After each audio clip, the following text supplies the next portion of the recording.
Formula One on 5 Live. Hello and welcome to Bahrain and welcome to the Bahrain International Circuit, the setting for the first round of the 2024 Formula One season. The lights have come on around the circuit, the sun has set, and you might be able to hear from the noise around me, the grid is filling up. I'm Rosanna Tennant down on the starting grid and I'm watching on as Max Verstappen, his car in the Red Bull, is sitting on the top part of the grid, P1 alongside Charles Leclerc, and up in the commentary box, Harry Benjamin, our lead commentator this evening, is alongside racing driver Alice Powell. Harry Benjamin, a lot of excitement around this first round of the season.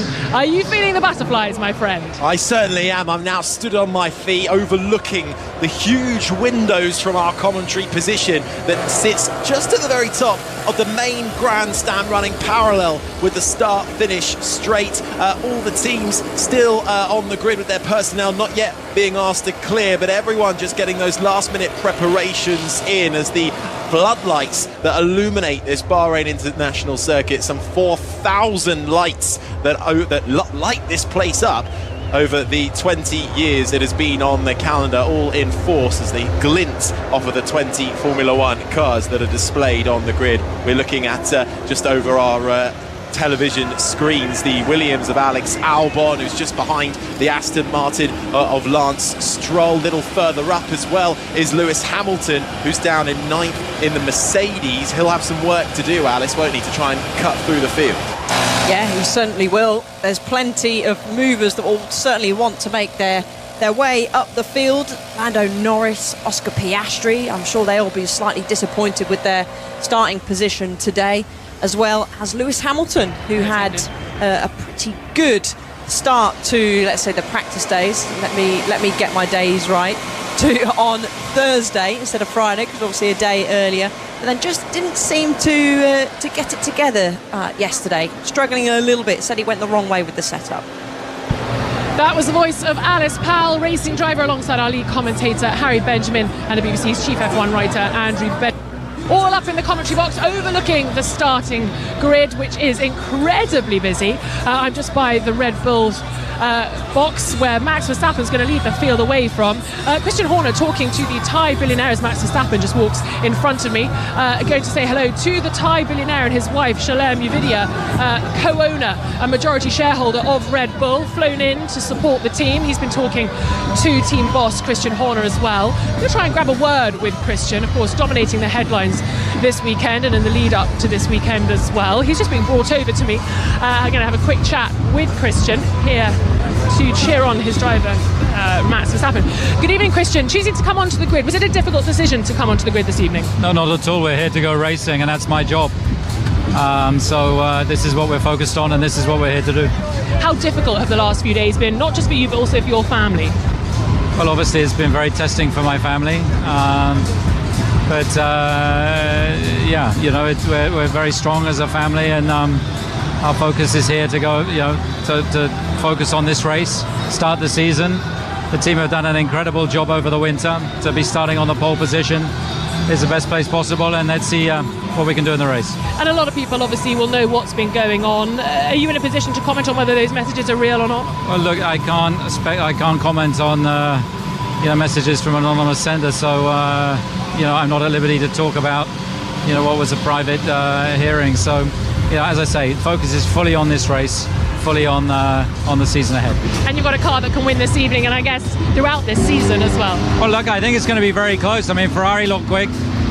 Mercedes and McLaren and Aston Martin are all also there or thereabouts. So it's not just going to be about us. Good luck today.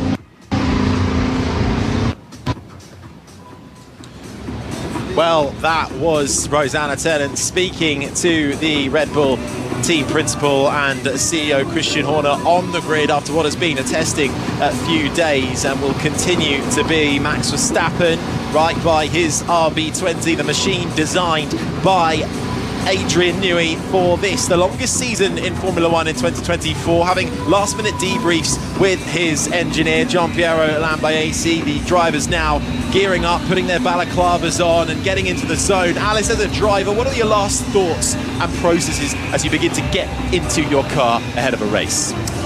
Well, when they've had this winter break, of which seems to be getting shorter and shorter year by year now. Let's say a couple of months for these drivers. It's, for me personally, it was always one of those where I was like, yes, excitement, more excitement than anything. Of course there will be nerves. You know, when people say, I'm not nervous at all, they're lying. I can guarantee there'll be some nerves, whether they're smaller than others, everyone will be nervous. And it's just, of course, your body preparing to go out and take part in competition. But they will have gone through everything with their engineer. I would have gone through everything with the strategists as well. So they will just be taking in, some of them might have a few routines. You'll see Lewis Hamilton whizzing down the pit lane on his scooter to maybe have some last minute comfort breaks with his physio running on close behind him as well. We've got George Russell, who was having a good laugh with his engineer and his team as he was putting on his balaclava. And then there was Oscar Piastri that was very steely-eyed, leaning against the pit wall, putting his helmet on, and probably actually be one of the first drivers to hop in the car. Actually, Hulkenberg's already in the car, so he is very keen. So they all have their routines, but it always is very, very exciting to get a season back underway again. Yeah, most of the drivers with steely eyes, looking cool, Harry, I'm calm just going to and jump collected, in. Rosanna. I've got Toto Wolff here, team principal of Mercedes. Toto, P3 for George. Was that unexpected yesterday? I think we knew that we had a good car, but you know, there's 4 or 5 cars within a 10, so you can be 3rd or 7th. And as you get a selfie with Simon Lazenby, are you expecting Lewis to be able to move forward? He said he sort of set the car up for race pace. Do you think it's compromised yesterday in favour of today? Yeah, I think we shall see whether that really happened. We have a brand new car and it's still an exploration process. And Lewis said he went in one direction, George went in the other. Is that going to be the case throughout the season? Do you think you're going to have to manage the drivers differently this year, I imagine?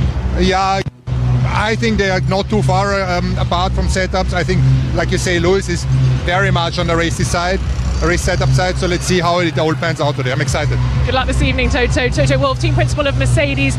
2 drivers, he's going to have to watch them a little bit this year, isn't he, guys? Because, of course, Lewis Hamilton moving to Ferrari at the end of the year, joining them in 2025. They don't want to give all their secrets away to the 7-time world champion as he heads off to Maranello. No, not at all. I mean, it's such an interesting mentality, isn't it? If you are tuning in, and of course all the big off-season news that woke us all up from our winter slumber was that Lewis Hamilton had opted a get-out clause from his Mercedes contract and will sign with Ferrari. A lot of people maybe thinking he would turn up this year wearing red. No, he still has 1 year, 2024, his final season with Mercedes before he then makes the jump to Ferrari, where he'll team up alongside Charles Leclerc. It's going to be an interesting dynamic, Alice, particularly not only with Lewis and the team, but also that teammate dynamic with George Russell. Because Harry, I've just got Zach Brown. Go, Rosanna, go! Zach, I guess the guys were a bit disappointed with yesterday's performance, but it feels like the car's got more performance than that for race time. Yeah, it's very close. I think we could have gone a little bit better. I don't think either driver got the perfect lap in, but the perfect lap's always a bit hard to get. I think we've got good race pace, but I think so does everybody else around us, so it's going to be an exciting race. Where do you reckon you might end up this evening? Could a podium be possible this evening? I think we need a little bit of chaos at the front, because I think everyone's kind of on very, very similar speeds. So I think the drive through the field to the podium would be a challenge if everyone kind of does the same thing, but I wouldn't rule it out, and it's certainly the goal. Much better than this time last year. I guess you're breathing a sigh of relief. Different ball game this year. Good luck this evening. Happy racing. Zach Brown, team principal and CEO of McLaren. An interesting session for Lando Norris and Oscar Piastri. Of course, Oscar no longer a rookie and expecting good things from him now. No more excuses, I guess, Alice. Well, no, he's had a year under his belt. He would have got to learn the car, the tyre a lot better. He's clearly been working hard as well, from what I understand, with Mark Webber, who's his mentor and his manager over the off-season. So he'll be feeling pretty confident, but he's always seemed so chill, doesn't he, Oscar Piastri? He's such a cool, calm and collected guy. He's actually coming out of his shell a little bit, having a bit more banter now, I've seen on socials with Oscar, but he'll be pleased to be right there alongside Lando Norris, and it'll be interesting to see. I'm sure they've had a word with the 2 drivers, has Zach Brown, because it's never nice when you've got 2 of your cars charging down into turn 1 next to each other, but I'm sure they've been told to be nice and be kind to each other, guys. I've got Mike Crack here, team principal of Aston Martin. Just a quick word on your performance yesterday in qualifying and what you're hoping for, not just this evening, but for this season, Mike. Well, I think what we want is make a step forward compared to last season. Last year with 8 podiums, but we would like to come a bit closer to the fastest car. And if we manage that, then we can continue to fight for podiums and maybe our first win. And Fernando performing incredibly well again, as almost we come to expect now. You know, for the first race of the season, you never know what really to expect. So it was a nice result yesterday. So we knew we were not too far away, but that we would have been this close. It was nice to see. Good luck this evening. There we are, Mike Crack, team principal of Aston Martin. Yes, an interesting year for them in 2023 with a bit of a plateau, Harry, hoping to keep their car development going throughout the season with no dips in form. Yeah, absolutely. That'll be the main goal. Fernando Alonso starting up in 6th for Aston Martin. Teammate Lance Stroll down in 12th. You're absolutely getting through all of the team principals, Rosanna. If you need to interrupt me, feel free. Keep going. Sorry about that, Harry. I'm cutting you off in full flow. No. It's wonderful to be able to talk to so many of the team principals, get a bit of a flavour for how they're feeling. Not just for this evening. I think that's important to stress. You know, this is a long season. They've already got a sense of how they're going to go, I'm sure. And they know when the car development and the upgrade packages are going to be coming. So it's very nice to be able to talk to them just before the race starts. No, absolutely. And the grid now starting to be cleared as we gear up towards lights out at the top of the hour. 3 o'clock UK time, 6 o'clock local time here in Bahrain. Under the lights, the sun has fully gone down now and the floodlights are illuminating this 5.4 kilometre, 3.3 mile track, 15 turns, 9 to the right and 6 to the left as we begin to get ready for what will be, as we've all been discussing, the longest season in Formula One history. I think one thing to know, Alice, that has changed this year, DRS, the drag reduction system. The flap on the rear wing opens when you're within a second of the car in front in the designated zones. That's now going to be available after 1 lap. That could be quite crucial, do you think, for overtaking? Yeah, it could. I mean, it certainly has spiced up the races in the junior categories, but I'm just looking outside our commentary box window. I've referred to our trusty flags that we've been keeping an eye on this weekend. I could just about see them, even though it's dark outside. They're not near any floodlights, but there is a headwind down the main straight. Okay, it's not as strong as it has been over the course of the weekend, but if that does continue and it gets, let's say, gets a little bit stronger, that's going to make DRS even more important, because clearly if you're going to be behind the car that's pushing into that headwind and you've got the benefit of DRS, it certainly is going to be more effective. So we'll keep an eye on that throughout the race. It's also feeling a little colder, Alice. It's been chilly all week long, hasn't it, here? We've all had to bring jumpers, coats, jackets. When I think we thought we were coming to the Middle East, we were thinking we were going to be in the desert and that it would be nice and toasty and warm, but it's not been the case. And it's feeling cold this evening. So how does that affect things? And does that change throughout the race with the fuel sort of being burned away? Yeah, I mean, actually looking at the temperatures, Rosanna, the track temperature yesterday during qualifying stayed, well, it started off at 21.7 degrees and then went down into Q3 at 21.1, and now it's 23.8, so it's not technically as cold, the track temperature, as it was yesterday. Of course, we are an hour earlier compared to what we had in qualifying, but that will just help with the degradation ever so slightly with the tyres. So, and of course, slightly with the burning of fuel, but the teams would have taken everything like that into account. But it's the degradation. If it was very warm like it was in free practice too, then the drivers would be struggling a lot more with the degradation. So I'm sure they'll be pleased it's a little bit cooler. We've all headed off the starting grid now. We've left the 20 cars and drivers and their mechanics waiting for the start of the Bahrain Grand Prix, the first round of the 2024 F1 season. Harry Benjamin's your lead commentator this evening, alongside Alice Powell, racing driver, and BBC's chief F1 writer, Andrew Benson. Harry, it's time to go racing in 2024. Thank you, Rosanna. We're looking forward to this. Around 100 days ago, the curtain fell on the 2023 Formula One season, and now the stage is well and truly set for the longest season in Formula One history. 24 races ahead of us, and it all starts here, under the lights, on the site of a former camel farm in the Manamar Desert. Now lies the Bahrain International Circuit, and just as they get set for their formation lap. 20 cars all on the grid, and they will do their formation lap, warming up their tyres. We are almost ready to go for the Bahrain Grand Prix. Let's take you through how they line up. On pole position, the 33rd of his career, is Red Bull's Max Verstappen. He'll be joined by Charles Leclerc on the front row. George Russell is third in front of Carlos Sainz in the Ferrari. Sergio Perez in the other Red Bull rounds out the top 5. Then it's Fernando Alonso in 6th. Lando Norris is 7th in front of Oscar Piastri. Lewis Hamilton starts 9th in front of Nico Hülkenberg,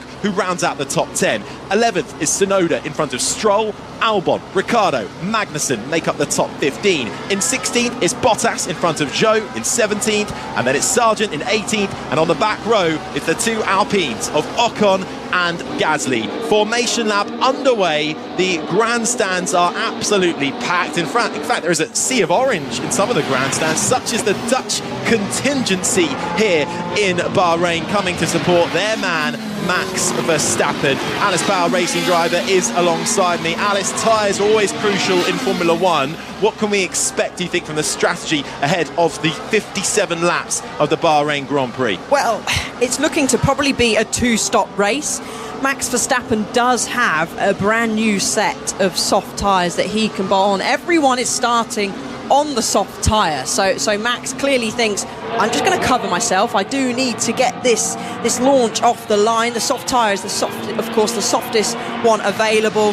Then you have usually the option to either go to the medium and hard. We're expecting drivers to then go to the hard tyre and then possibly switch, if they have available, onto the soft. Yeah, that extra set of new softs that Max Verstappen has is sending shivers down the spines of the other teams. They're very worried about that. That can give him a 0.3 second advantage per lap over used softs. He's not using them at the start, but he's likely to deploy them later in the race, and it's going to make him really formidable against anybody on hards if he does so. That's the voice of the BBC's chief F1 writer Andrew Benson. Alongside me is racing driver Alice Powell. My name is Harry Benjamin. Down on the ground for us in the pit lane is Rosanna Tennant, as Max Verstappen has already made his way around the last couple of corners. They'll now approach the grid and do a couple of burnouts, trying to lay down some extra rubber to grip up the starting grid spots. Verstappen weaving left, weaving right as he approaches the main straight now. The one thing to note as well, Alice, that we said about DRS, it's now activated after 1 lap. That could keep Max Verstappen within bay for a little bit longer at least. It has. Charles Leclerc, he knows. He's had plenty of Grand Prix under his belt. He has got to hook a line on the back of Max Verstappen if he doesn't get in front of him off the start, and really make sure that he stays within that DRS zone. Max Verstappen is already lined up in his grid spot. Alongside him is Charles Leclerc. Rosanna, the rest of the field now coming into view of that start-finish straight. Absolutely, and how long are they going to leave Max waiting on the pole spots? They are taking their place on the grid. It's cool here in Bahrain, a slight flutter in the palm trees. The crowd are taking their seats in the grandstand. There's an excitement because we're about to see what everyone's got for 2024. It's a long season, don't forget, but this is exciting. We're about to find out the real pecking order. Everybody starting on that soft compounded tyre. The quicker rubber might do better for a bit of grip as well. The last few points on the grid are being taken up. The 2 Saubers come into place. Behind them, the Williams of Logan Sargent, and then at the back, it's the 2 Alpines of Ocon and Gasly. On the front row is Charles Leclerc in the red Ferrari. On pole position is the reigning champion, Max Verstappen. It's all eyes to the lights and foot to the floor as we go racing for the first of 24 races in this Formula One season. Good start from Leclerc. Verstappen has to cut across immediately to the inside line and defend. Leclerc forced round the outside, but Verstappen forces him further. Verstappen maintains the lead. Carnage further back. There's an Aston Martin that spun round and rejoined, but has fallen plumb last as they all navigate their way through turns 1, 2 and 3. Now coming to the right-hander of turn 4 as sparks fly. The 2 McLarens side by side. Norris on the outside, Piastri on the inside. It now concertinas up through the middle sector. The S's 5, 6 and 7, left, right and left again, and I think it might well have been Norris to win that one out. Sergio Perez has had a good start up into 4th position as well as he tries to chase down Russell in front of him, Leclerc is second, but it's Verstappen who leads the way, Alice. Yeah, and actually Charles Leclerc thought he'd try the outside line, which then round turn 1, which then makes the inside line for turn 2, but of course Max Verstappen was fully wise to that, and that has pretty much pushed Leclerc back now to 9/10 behind Max Verstappen. He has really got to try and make sure he stays within that 1 second, so he has the DRS on the next lap. Yeah, but already, as you say, it's over 9.5 tenths of a second, the gap between Verstappen and Leclerc halfway through the opening lap of this Bahrain Grand Prix to kickstart the 2024 Formula One season. Verstappen leads Leclerc, Russell, Perez, Sainz the top 5, Alonso, Norris, Piastri, Hamilton, Tsunoda the top 10, Albon, Magnussen, Joe, Ricciardo, Sargent the top 15, Ocon, Gasly, Bottas, Stroll and Hülkenberg the top 20, and it definitely looks like it was Stroll and Hülkenberg who came to blows in that first corner as we now start lap 2. Hülkenberg reporting on the radio that he had a bit of damage, sparks flying further back in the pack. It's the RB of Daniel Ricciardo going down the inside of the American racer Logan Sargent in the Williams, and the RB holds firm. That's in the battle for 14th. Ricciardo ahead of Sargent at the moment. Sargent's gained some positions there. Ricciardo, after a grumpy qualifying for him, continuing to keep his nose in the battle, but Sargent cannot find a way through as it now starts the concertina up for him. Hülkenberg into the pits, Alice. Yeah, Hülkenberg, and it's a slow change, an issue with putting on that front wing as he now slides his way and makes his way out back onto the track, albeit a good long way behind the field. Now back at the front, Charles Leclerc has not been able to keep within that 1 second, Harry. Gap has already opened to 1.2 seconds, and also Fernando Alonso, he has lost the DRS from Carlos Sainz in front, so he is under a lot of pressure from Lando Norris.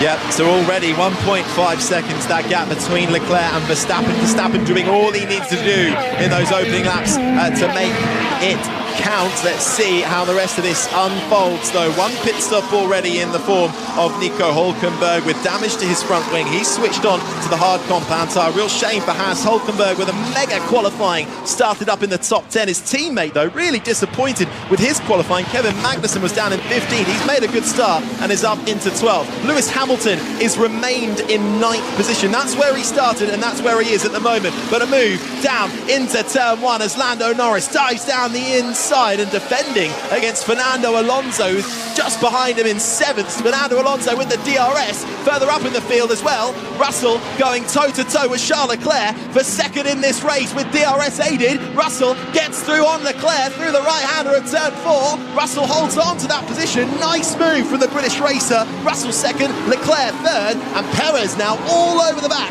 of the Monegasque. Beautiful move there by George Russell, and respectful racing from Charles Leclerc as well. He didn't force George Russell look up off. from Leclerc as he goes into the left-hander at turn 10. That's going to be pain for that front left. And Perez, this is the sound of the Mexican, it's going to give him all the advantage he needs. Yeah, a lock-up there, which is not ideal, but he's really struggling, isn't he, Leclerc? He's really struggling at the start of this race. Time-wise, he is around about 2-3 tenths off what Russell is doing, and a good half a second more than that actually, compared to what Max Verstappen is doing out front. So Sergio Perez in the Red Bull is charging down the Scuderia coloured Ferrari. So that turn 1 incident involving cars 18, so Stroll and Hülkenberg right at the very start of this race that gave Hülkenberg a broken front wing has been noted for causing a collision by race control. Lap 4 of 57 for the Bahrain Grand Prix. It's Verstappen in the Red Bull who leads. Russell, Leclerc and Perez in a great battle for second, third and fourth. And then it's pretty tight throughout the rest of the field, actually. They all slam onto the brakes coming into turn 1. Sainz rounds out the top 5. Norris now in front of Alonso, but Alonso in the Aston Martin is keeping him within DRS range, but also having to look in his mirrors because Oscar Piastri in the other McLaren, back for a second season with McLaren, is only half a second behind. Then comes Lewis Hamilton 9th, Yuki Tsunoda in the RB quietly up into the top 10 as we get another look at the start. And it was a decent start from the front row. Verstappen immediately cutting across to keep Leclerc behind, Alice. Verstappen actually had a little bit of a wiggle. He was pointing his car to the inside of the track, and lucky for him, that wiggle, that traction, it would have been traction with loss, didn't hinder him too much, and the sound you can hear now is riding on board with Lance Stroll, who got a beautiful start, charging on past a Haas and then having a little look down the inside of several cars in front. He gets down the inside, does he, of Lewis Hamilton? No, thinks about it, but there was the contact from behind, and he did a very good job, actually, did Lance Stroll, to catch his clutch there, but it was Hulkenberg that was sinking down through the pack, and he just locks up. That was quite clumsy, actually, from Hulkenberg. Locks up ever so slightly, no puffs of smoke, but just didn't get the car stopped and didn't take into account the concertina effect into turn 1. And I can tell you now that incident has been reviewed by race control. No further investigation going to happen between Stroll and Hulkenberg, but it did get quite tight into that turn 1. Even Valtteri Bottas in the Sauber getting a little bit of a knock too as Hulkenberg slowed. Rosanna, let's head down to you in the pits. Not much action so far, bar Nico Hulkenberg. Well, no, not too much action down in the pit lane, I have to say, but a few excited faces in the Mercedes garage when George Russell made that move on Charles Leclerc, showing that the Mercedes has got some pace, especially if you add a bit of DRS into the mix, which makes me question why Hamilton's not able to make much progress. Still down in P9 for the British driver at the moment. And what about Ferrari, guys? Is it just this tyre that they're not liking? And perhaps when the pit stops start happening and they switch, I assume, onto a hard tyre, they'll feel a little more comfortable. That really looked like an easy pass for George Russell, even though, of course, he had DRS. More to come, I'm sure. Fred Vasseur, the team principal of Ferrari, will hope for his team this evening. Yeah, it was nicely done by Russell. He's 4 seconds back from Verstappen now, who leads this race. Then comes the battle for the final podium position with Leclerc 3/10 in front of Perez. Sainz right behind him as well. This battle brewing really nicely. Also worth mentioning as well, Alonso has fallen behind Piastri now. Piastri up into 7th. Alonso down in 8th. Hamilton right behind him. Tsunoda rounds out the top 10. Charles Leclerc has been on the radio already, dobbing in his fellow racer George Russell for track limits, and we are getting some warnings and track limits being deleted as well. So Norris actually has had a couple already. So the drivers need to keep an eye now, but it looks like Charles is just clawing his way back up to George Russell. Of course, though, he has got the help of DRS. I just want to point out at the front, Max Verstappen is now pulling out about a second a lap on the last 2 or 3 laps. He's 3.9 seconds ahead after 5 laps. I think that's adio Max. But the battle for 2nd and 3rd is still brewing, so let's keep that alive. Indeed, though, it has to be said that the McLarens have been moving up the field, and we're just getting another look at how Piastri managed to get past Alonso. It was using DRS, bit of toe, dived down the inside at the last moment into turn 1, and I'm not sure there was much Alonso could do about that one. There's a point, isn't there, as where you pick, is it worth the fight? And I think Alonso wasn't really thinking it was worth it at that stage. No, Alonso's already under pressure, actually, from Lewis Hamilton, and then Yuki Tsunoda and Alexander Albon are not too far behind either. So instead of wasting time, we've still got a long way left to go in this race. We're only on lap 6. He needs to try and maintain his pace, or increase his pace, should I say, but also look after the tyres as well. I'm surprised Alonso's struggling as badly as this. His race paces look decent this weekend, and before the race, other teams were pointing back to last year's race here, and how good his time management was. That was, to be fair, after the first stint, once they got into the harder tyres. So either there's something wrong with the Aston Martin, or it's not as quick as they thought it would be, or maybe it's just not happy on the soft tyres and he might come back a bit later into the race. Let's find out. Lap 7 of 57 of the Bahrain Grand Prix. It's Verstappen who leads by over 4.5 seconds from Russell, Leclerc, Perez and Sainz, the top 5. Norris, Piastri, Alonso, Hamilton, Tsunoda, the top 10. Albon, Magnussen, Joe, Sargent, Ricciardo, the top 15. Ocon, Gasly, Stroll, Bottas and Hulkenberg, the top 20. We kicked off this race. It was Verstappen on pole position. Had a little bit of defending to do going down into turn 1 from Charles Leclerc, but it was writing on the wall, and Verstappen has managed to maintain that lead and eke it out further. Let's hear from Carlos Sainz. Hey, good to know. Yeah, there's not much your engineer can do at the moment, but Sainz looks a bit more comfortable in that Ferrari compared to his teammate Charles Leclerc, who has closed the gap up to George Russell. Then it's Perez half a second behind, and then Carlos Sainz is only 4 tenths behind, and we've got a battle, Harry. It looks like Sergio Perez is going to get the run alongside Charles Leclerc heading down into turn 11. Does he make the move stick?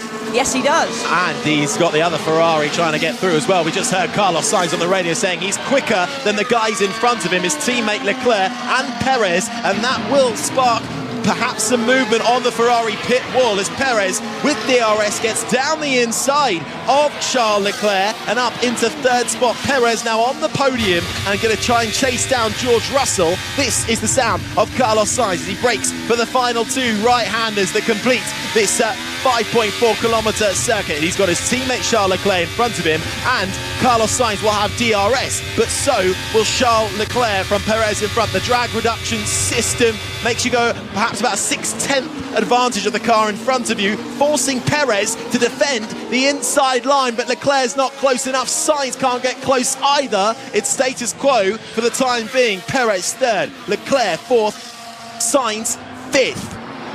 I'm wondering if Leclerc had a lock-up. He'd already had one on lap 2 of this race down into turn 10. I wonder if he's had another one. So we are going to have a little look. The sound you can hear now is riding on board with Sergio Perez. Let's have a little look. Does he? He does. So he has another lock-up, does Charles Leclerc, and then he was just a sitting duck on the exit. He knew he couldn't run off the brake because he had to give himself at least a bit of a chance to try and cover that position, but it wasn't enough, unfortunately, for him, and through went Sergio Perez. So a pretty much easy move, a simple move there for Perez. Lewis Hamilton down in ninth still within half a second. Or is that now just eked out to about 7/10 of a second to Fernando Alonso, who is in front of him. Hamilton not able to make progress from his starting position as it currently stands. It's really tight further down in the pack as well. Kevin Magnussen in 12th in the Haas currently leads almost the entire rest of the field. Joe in the Sauber is half a second behind him. Then comes Sargent in the Williams, Ricciardo, Ocon and Gasly also right there with him. No points up for grabs for them for the time being. Only pride at stake as we cross the line for lap number 9 of 57. Verstappen now with a 6.5 second lead from George Russell. Then comes Sergio Perez. Carlos Sainz with a DRS is in 5th, looking down the inside of his teammate Charles Leclerc, who has another lockup going into turn 1. That front right tyre just snatches steam, erupts from it. He keeps it locked in, keeps it going. Sainz right behind, closes up in the run. Now down to turn 4. DRS, the rear wing flap opens and then shuts under braking. Can't get close enough as they move into the middle section of this lap. But Alice, I think Charles Leclerc is struggling a little bit here with his car. This car is snaking on the exit of turn 4, having a lock-up, whether it's the front left, front right.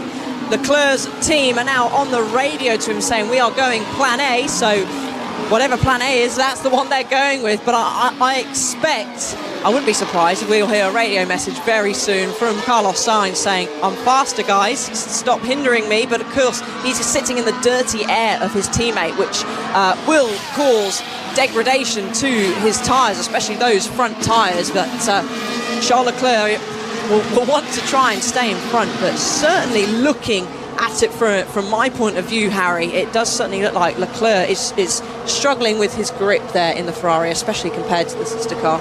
Leclerc started this race in 2nd and has since gone backwards. Both the Ferraris now in 4th and 5th. Leclerc ahead of Sainz. They're getting very close though. Almost reminds me a little bit of their epic battle in Monza last year, going toe to toe and happy to fight it out. Getting a little bit too close for comfort at times for team principal Fred Vasseur, watching on from the pit wall. They didn't come to blows that time around, but they're still hunting each other down left, right and centre. Once again, we cross the line for lap 10 under the lights here at the Bahrain International Circuit, and Lewis Hamilton now with DRS is making a move to the inside of Fernando Alonso. By the time he gets into the braking zone, he's ahead of the Spaniard. His former teammate gets good drive out of turn 1, but Alonso will get a little bit more as he tries to keep up with him, and now Alonso will get the DRS down to turn 4. Hamilton moves to the inside to defend. Alonso can't do anything. Hamilton keeps that position and moves up into 8th spot. Alonso now down to 9th, but is sticking with the Mercedes for the time being. Yeah, we're seeing some pit stops now. and that is a Williams that has pulled off the track. It's Logan Sargent who has pulled off. Now, where is that coming into? Let's have a look. Oh, Sargent was down in 13th. To me. It is into the right-hander. He's gone straight on. Can't see any obvious damage there, but he's. Let's hear from him on the radio.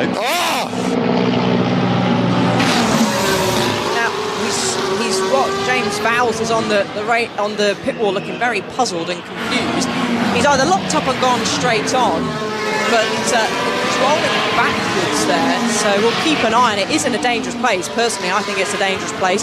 Whether they decide to send out a virtual safety car or a safety car, as we have, he's got going again.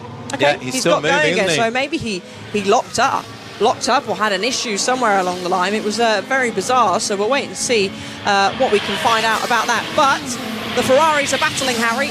They are indeed. Sainz much closer this time around to his teammate Leclerc. Sparks fly. Sainz on the inside. Leclerc on the outside as he head down into turn 1. It's so close, so close. They nearly touch wheels. They keep it clean. Sainz comes out on top. He gets the DRS to boot. Sainz makes the move stick, but my word, that was close. Sainz up into 4th. Leclerc now down to 5th. Leclerc did not make that easy, did he, for his teammate?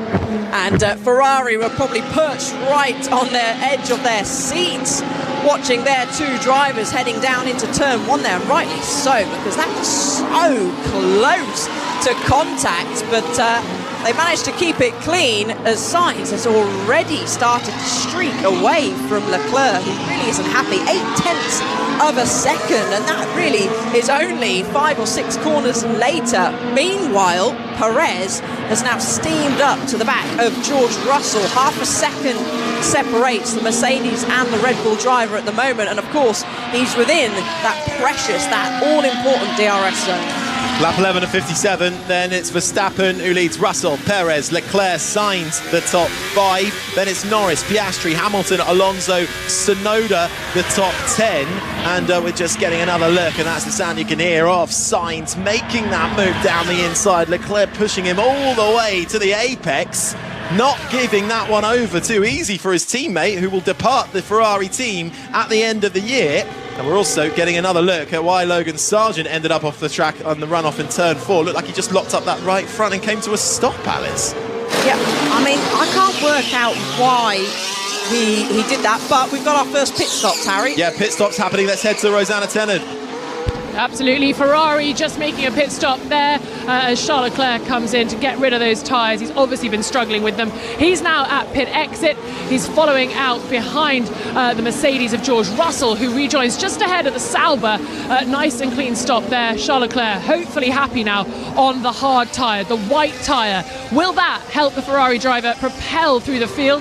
It's looking tricky out there for him this evening, isn't it? As George Russell gets a little bit close with Valtteri Bottas, I think. Yeah, in the fluoro green Sauber, Bottas sparring with the man that replaced him at that very team in Mercedes a few years ago, just out of the pit lane. Bottas, who has not pitted on that soft compound tyre, he's not in the battle for position, tried it on with Russell, but Russell, with outright pace advantage, has now made his position stick. Russell came out in 12th place behind Gasly. He's got a couple second gap behind Gasly, who's in the Alpine in 11th. So Leclerc then also came and pitted as well in the Ferrari. He's gone and come out of the pits down in 14th position on that hard compounder tyre, Alice. And Leclerc was off again. He locked up and ran deep into turn 10. He switched now onto the hard tyre. So he's really not liking turn 10 and that lockup. And it looks like, to me, Harry, that Bottas has got some slight front wing damage, as in the pits now comes Sergio Perez. So that allows Carlos Sainz a little bit of clean air. Lando Norris boost up into P3 as well. Oscar Piastri I can see coming into the pits, and also is that Lewis Hamilton as well. Yeah, Rosanna, more action, and Hamilton looked like he wasn't let away too quickly there. Yeah, it was a little sluggish from Lewis Hamilton and the Mercedes team. He's back going now into the fast lane in the pit lane. It's all go in the pit lane. Cars diving in left, right and centre. Plenty of action for the mechanics to be getting on with. And after the winter break, let's hope they're not too rusty, Harry. Otherwise, we might have a little bit of finger trouble. Perez actually just had a lock-up there coming out of the pit lane, really trying to charge down to try and get ahead of George Russell. So he's already maybe snagged his front right tyre there and actually dropped back from George Russell, and soon be in the clutches, if he's not careful, of Charles Leclerc, who is still struggling in his Ferrari. So the sound you can hear now is on board with Charles Leclerc, and he again just locks up going into turn 10, carrying way too much speed, and actually was lucky not to hit the back of Bottas in the Sauber. So he's carried on nicely, but George Russell now has come up a little bit of traffic in front of him. He's got Daniel Ricciardo to try and manoeuvre his way through, and Lando Norris has just been called to box by his team. Yeah, Norris at the moment filtering up into third. He'll then come into the pits. Lap 14 of 57. So this is around about the time we expected these first pit stops. Initially penciled around lap 11, lap 12. So that's happening at the moment. As here we have a little bit of a move. Russell trying to regain his position as he overtakes the RB of Daniel Ricciardo. Gets himself up into 7th spot on that hard compound of tyre. Lando Norris into the pits. The hard tyre goes on. Nice tidy stop from the McLaren crew, who send him on his way pretty sharpish. Sergio Perez down the main straight has now caught right up to the back of the Mercedes of George Russell. The DRS was activated, it slammed shut under braking, but Perez in that Red Bull, after a bit of a disappointing qualifying, is now clawing his way back into this race. Russell into the right-hander of turn 4, defends massively, goes deep. That allows Perez to get the inside line, but Perez has a little snap on the steering wheel. They almost have contact, but they just about avoid each other. Perez makes his move on George Russell, gets up into 6th on the road, but that will be net second once all the pit stops have filtered through. So Perez in the Red Bull, now on the hard compound tyre, having pitted. Russell also pitted on the hard compound tyre, but has fallen behind Mercedes, and that was a nice little battle there with DRS, but it got quite close, Alex. Yeah, Perez threw out and set out the trap for George Russell, and he wiggled straight into it. Easy move there. He ran too deep, and that allowed Perez to get the cutback, and through he went.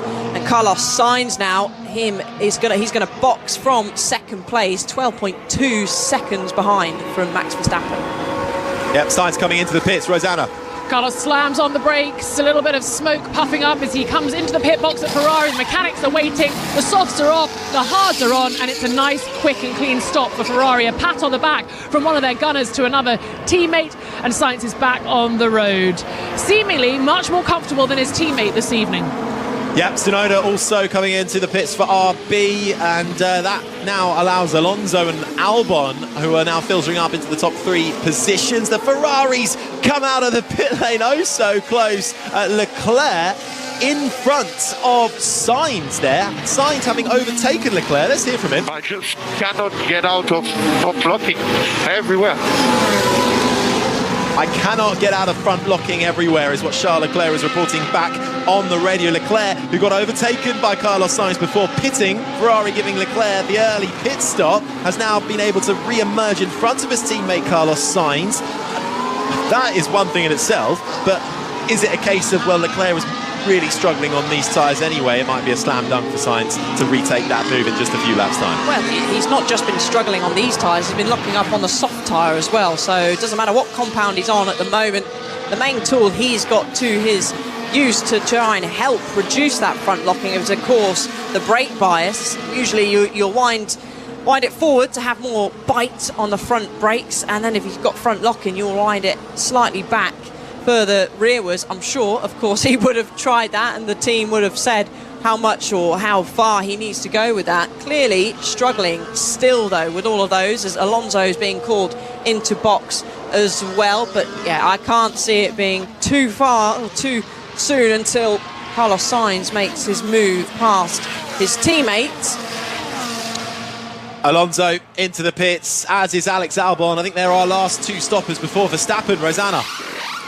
Absolutely, Fernando Alonso heading back out into the fast lane. The mechanics doing their job well, as then we have Williams coming in just in front of him. They managed to avoid each other nicely, so still more action in the pit lane. It's all go, Harry.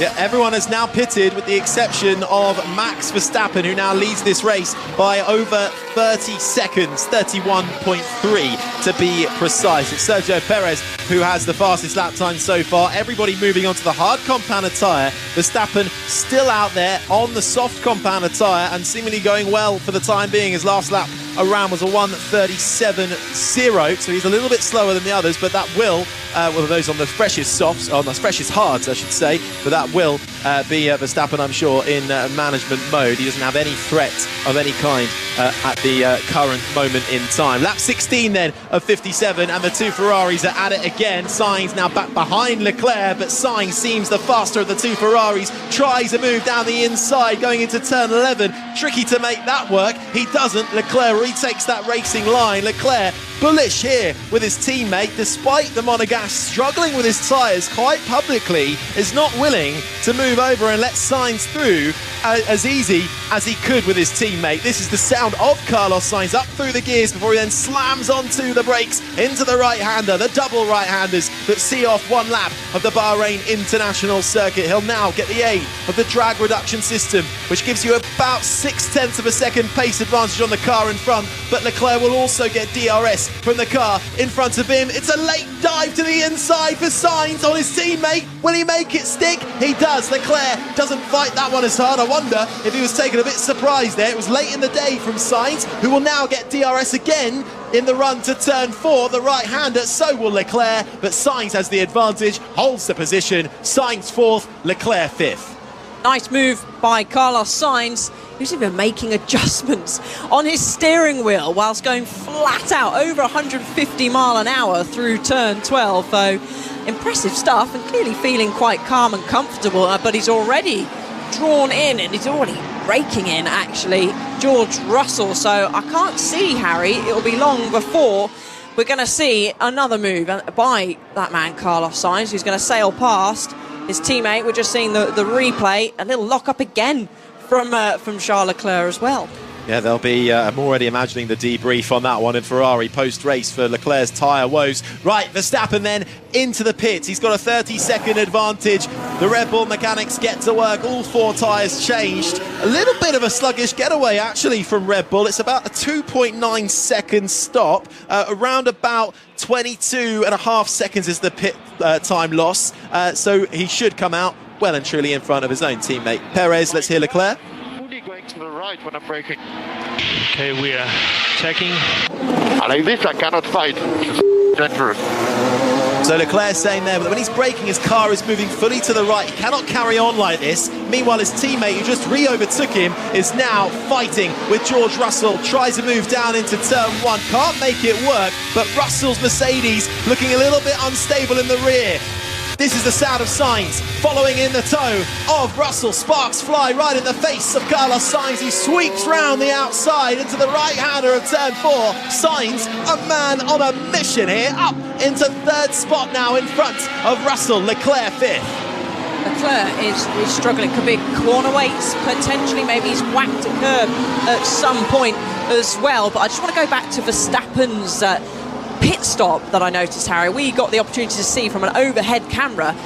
When he was stationary and the wheels were off, the car was still rolling forward. Now, Max, of course, would he lifted in the air, but it looked like maybe an issue possibly with the jacks weren't locking the car in place, and it was moving forward ever so slightly. And that's why the drivers, it's so important for them to land on their marks, because it's synchronized for those mechanics taking the wheel on and taking the wheel off, and putting the wheel on. So for them, I would say that's probably one of the reasons why that pit stop was slow. But I'm just looking at the front of Carlos Sainz's helmet there, and he's got a little bit of oil. And actually on the replay that the onboard camera we saw, didn't we? It's almost looked like fluid, possibly from the back of that Mercedes, flying up and going onto the back of Carlos, out of the back of George Russell. Well, those Mercedes, both of them, have really been hitting the ground hard all weekend. The most amount of sparks are coming from both Mercedes. They've been saying, well, for ahead of qualifying, they raised it slightly to just hopefully not take as much wear. Because if you remember, we had this issue on the wooden plank on the bottom of the F1 cars. At the bumpy Austin track last year, Leclerc and Hamilton taking the bumps a few too many times, and it actually wore away that resin on the bottom, and it meant that they got disqualified from the race. It's like Mercedes has to be wary about, but those sparks in the face of Sainz might well mean he needs to rip off and have a new bit of visor on his helmet there. But Sainz clearly not affecting him too much. He's got the fastest lap, currently in third as we start. We're in lap 19 of 57. Verstappen, Perez sides the top three. Russell, Leclerc, Norris, Piastri, Hamilton, Alonso and Zhou the top 10. Rosanna. Yes, and I've had an update from Williams telling me what happened to Logan Sargent. Of course, we saw him off track and vocal on the radio. In actual fact, there was an issue with his steering wheel. They're going to investigate it after the race, but for now they've changed the steering wheel on his car and he's continuing in the race. At this stage of the season, you've got to be out there, you've got to be learning your car, and it's a big season for Logan Sargent, don't forget, trying desperately to keep a seat in Formula One. Williams have changed their steering wheel this year, haven't they? For the first time in a long time. They've always had the dash, the digital display embedded on the chassis in front, but not on the wheel like every other team. But now they've incorporated that digital dash into their steering wheel. And I'm not saying that's the cause of any kind of problem, but it's worth noting that's quite a big change for Williams in their design philosophy, particularly around their steering wheel. Sargent now plumb last and quite a way off the back of the field. His teammate Alex Albon in 14th position, behind Magnussen, in front of Ocon. I think we just saw Esteban Ocon as well, going very wide, coming through the left-hander of turn 10, or actually might have been the RB of Daniel Ricciardo, actually behind Ocon it was. And much like Leclerc, couldn't get it turned into that left-hander, Alice. Yeah, he didn't opt to push the brake any harder. He thought, I'm just going to let it run. He didn't want to cause himself a lockup. And actually, I noticed that he still activated his DRS, even though he was way off circuit. But Leclerc is catching now. He is pulling in George Russell. Max Verstappen, meanwhile, gets over 7 seconds now ahead of his teammate Sergio Perez. Fastest lap last time round, and a good 0.8 of a second quicker than Perez and 1 second quicker than Carlos Sainz. Yeah, Leclerc's 1.1 off the back of Russell. Leclerc's last lap a 1:36.8. Sainz's last lap was 1:36.2. So last time around, he was 0.6 off his own teammate. So Leclerc he may be slightly reeling in Russell, but Sainz is pulling away for a podium position at the moment. It's Verstappen now with the fastest lap, 1:35.160. He has 7.3 seconds clear of his teammate Sergio Perez. It's a Red Bull 1-2. Carlos Sainz is third. Then comes Russell in fourth, Leclerc in fifth. The two McLarens of Norris and Piastri are sixth and seventh. Lewis Hamilton, who started in ninth, hasn't made much progress in this race, only up into eighth spot. Alonso in the Aston Martin, we thought had better pace. Perhaps an issue, perhaps they're not as quick as they thought, but Alonso at the moment pretty much on his own in ninth. Then comes Zhou in the Sauber, who'll be pleased to get himself up into the top 10 for the time being. Reminder, points are rewarded all the way down to 10th place. It's 25 for the win, all the way down to 1 point for 10th place. Tsunoda in the RB is 11th, Stroll is 12th in the other Aston Martin. Then comes Magnussen in the Haas in 13th, Albon in the Williams is 14th, ahead of the Alpine of Ocon in 15th. The other RB of Ricciardo, 16th, Bottas in the Sauber, 17th, Alpines, Gasly is 18th, Hülkenberg is 19th, and this is the sound you can hear. He's coming to the pits, and of course it's an earlier pit stop for Nico Hülkenberg, who's had to throw his strategy and rip it all up because of that little incident with Lance Stroll into turn 1. He went to the back of the Canadian racer, spun the Canadian round, gave Hülkenberg front wing damage. That forced him to come into the pits early doors, and unfortunately from a top 10 starting position for the German, now finds himself languishing at the back with only Logan Sargent behind him. The RB of Daniel Ricciardo now back on track, making a move on the Alpine of Esteban Ocon. Nice little fight this between Ocon and Ricciardo. Ricciardo making the move, stick into the right-hander of turn 4. Alpine, who started this race on the back row in 19th and 20th, well, it's an improvement so far, 16th and 18th, and they're in the mix with their other teams around them at least. So they'll be pleased with that, Alice, and it underlines that it is tight in the mid to back of the pack. It's tight all the way through the field, I guess, if you're going to exclude Max Verstappen, who continues to set some good lap times, and his consistency is just unreal. Super impressive from Max Verstappen. But yep, the Alpines have moved off the back of the field, albeit maybe with the help of Nico Hulkenberg damaging his front wing at the start, and of course Logan Sargent having that rather bizarre lockup down at turn 4 and going straight on. But they've all settled down a little bit, at least for now, on lap 22, Harry.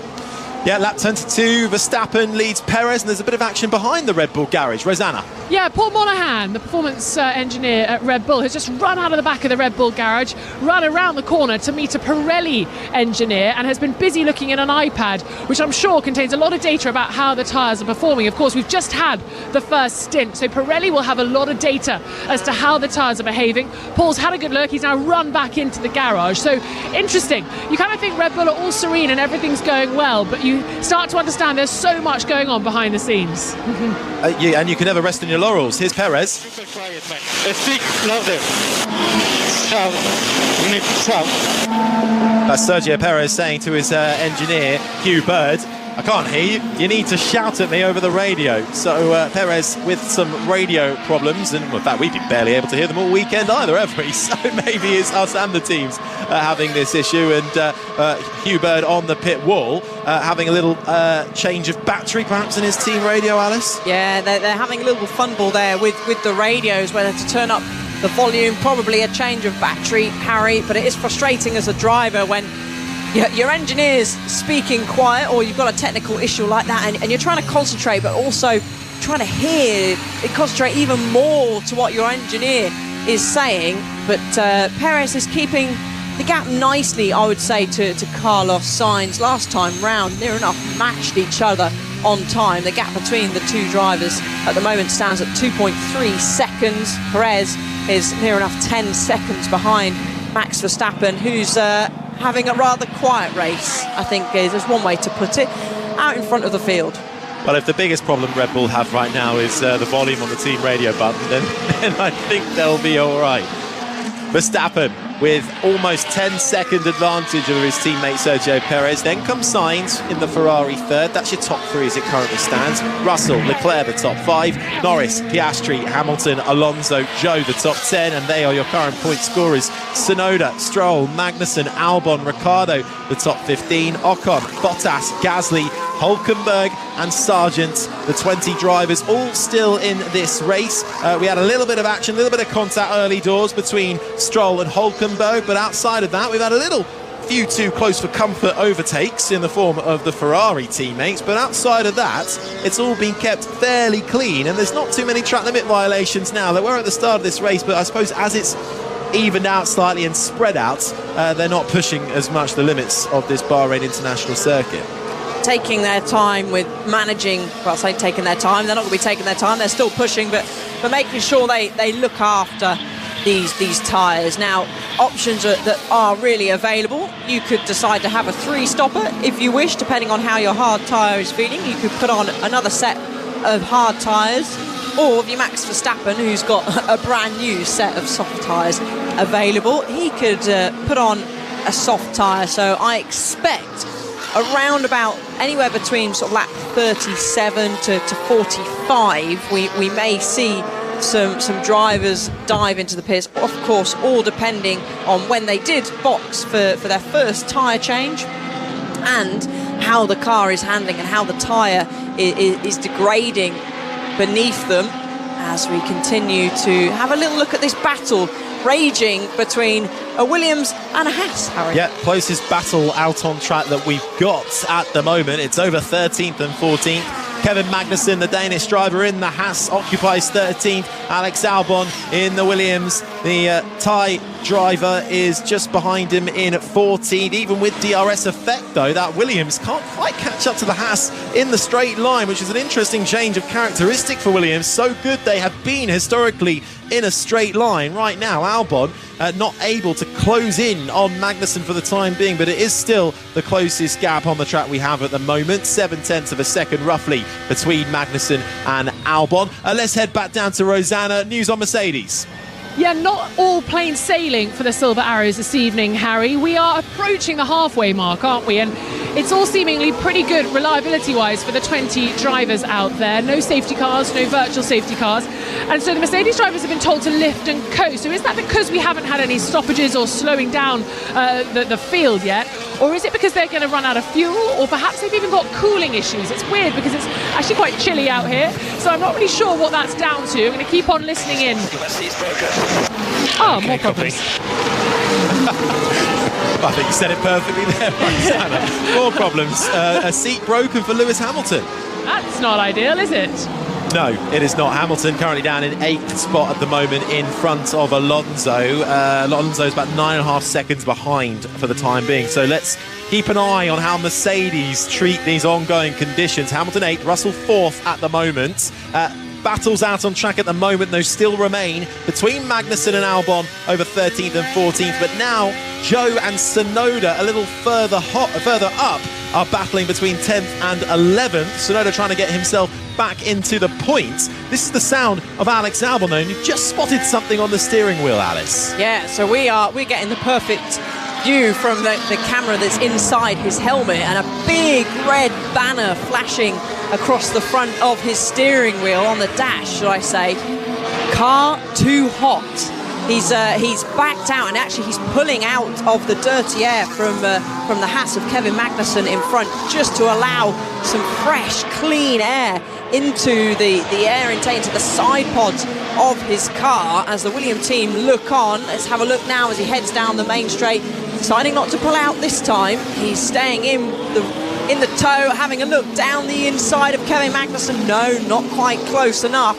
But he's putting him really under pressure, but he's got to keep an eye on those temperatures, Harry.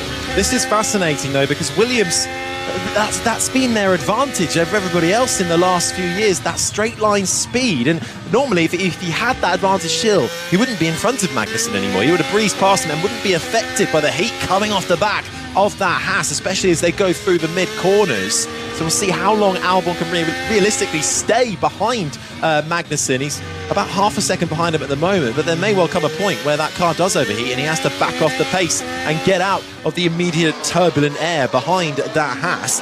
The same is happening between Tsunoda and Joe. Bit more at stake for those two with that precious final point up the grab. Joe in the Sauber having a great run so far, currently looking set to score that point, but Tsunoda is keeping him honest. The Chinese driver versus the Japanese driver, the Sauber versus the RB. Both drivers scoring points here in their rookie seasons as well. Will be vying for that precious points for those two teams, Sauber and RB, in that mid-pack where points are getting more and more precious, with particularly how strong the front runners are these days. If there's no reliability issues, last year we saw them occupying pretty much near enough the entire top 10.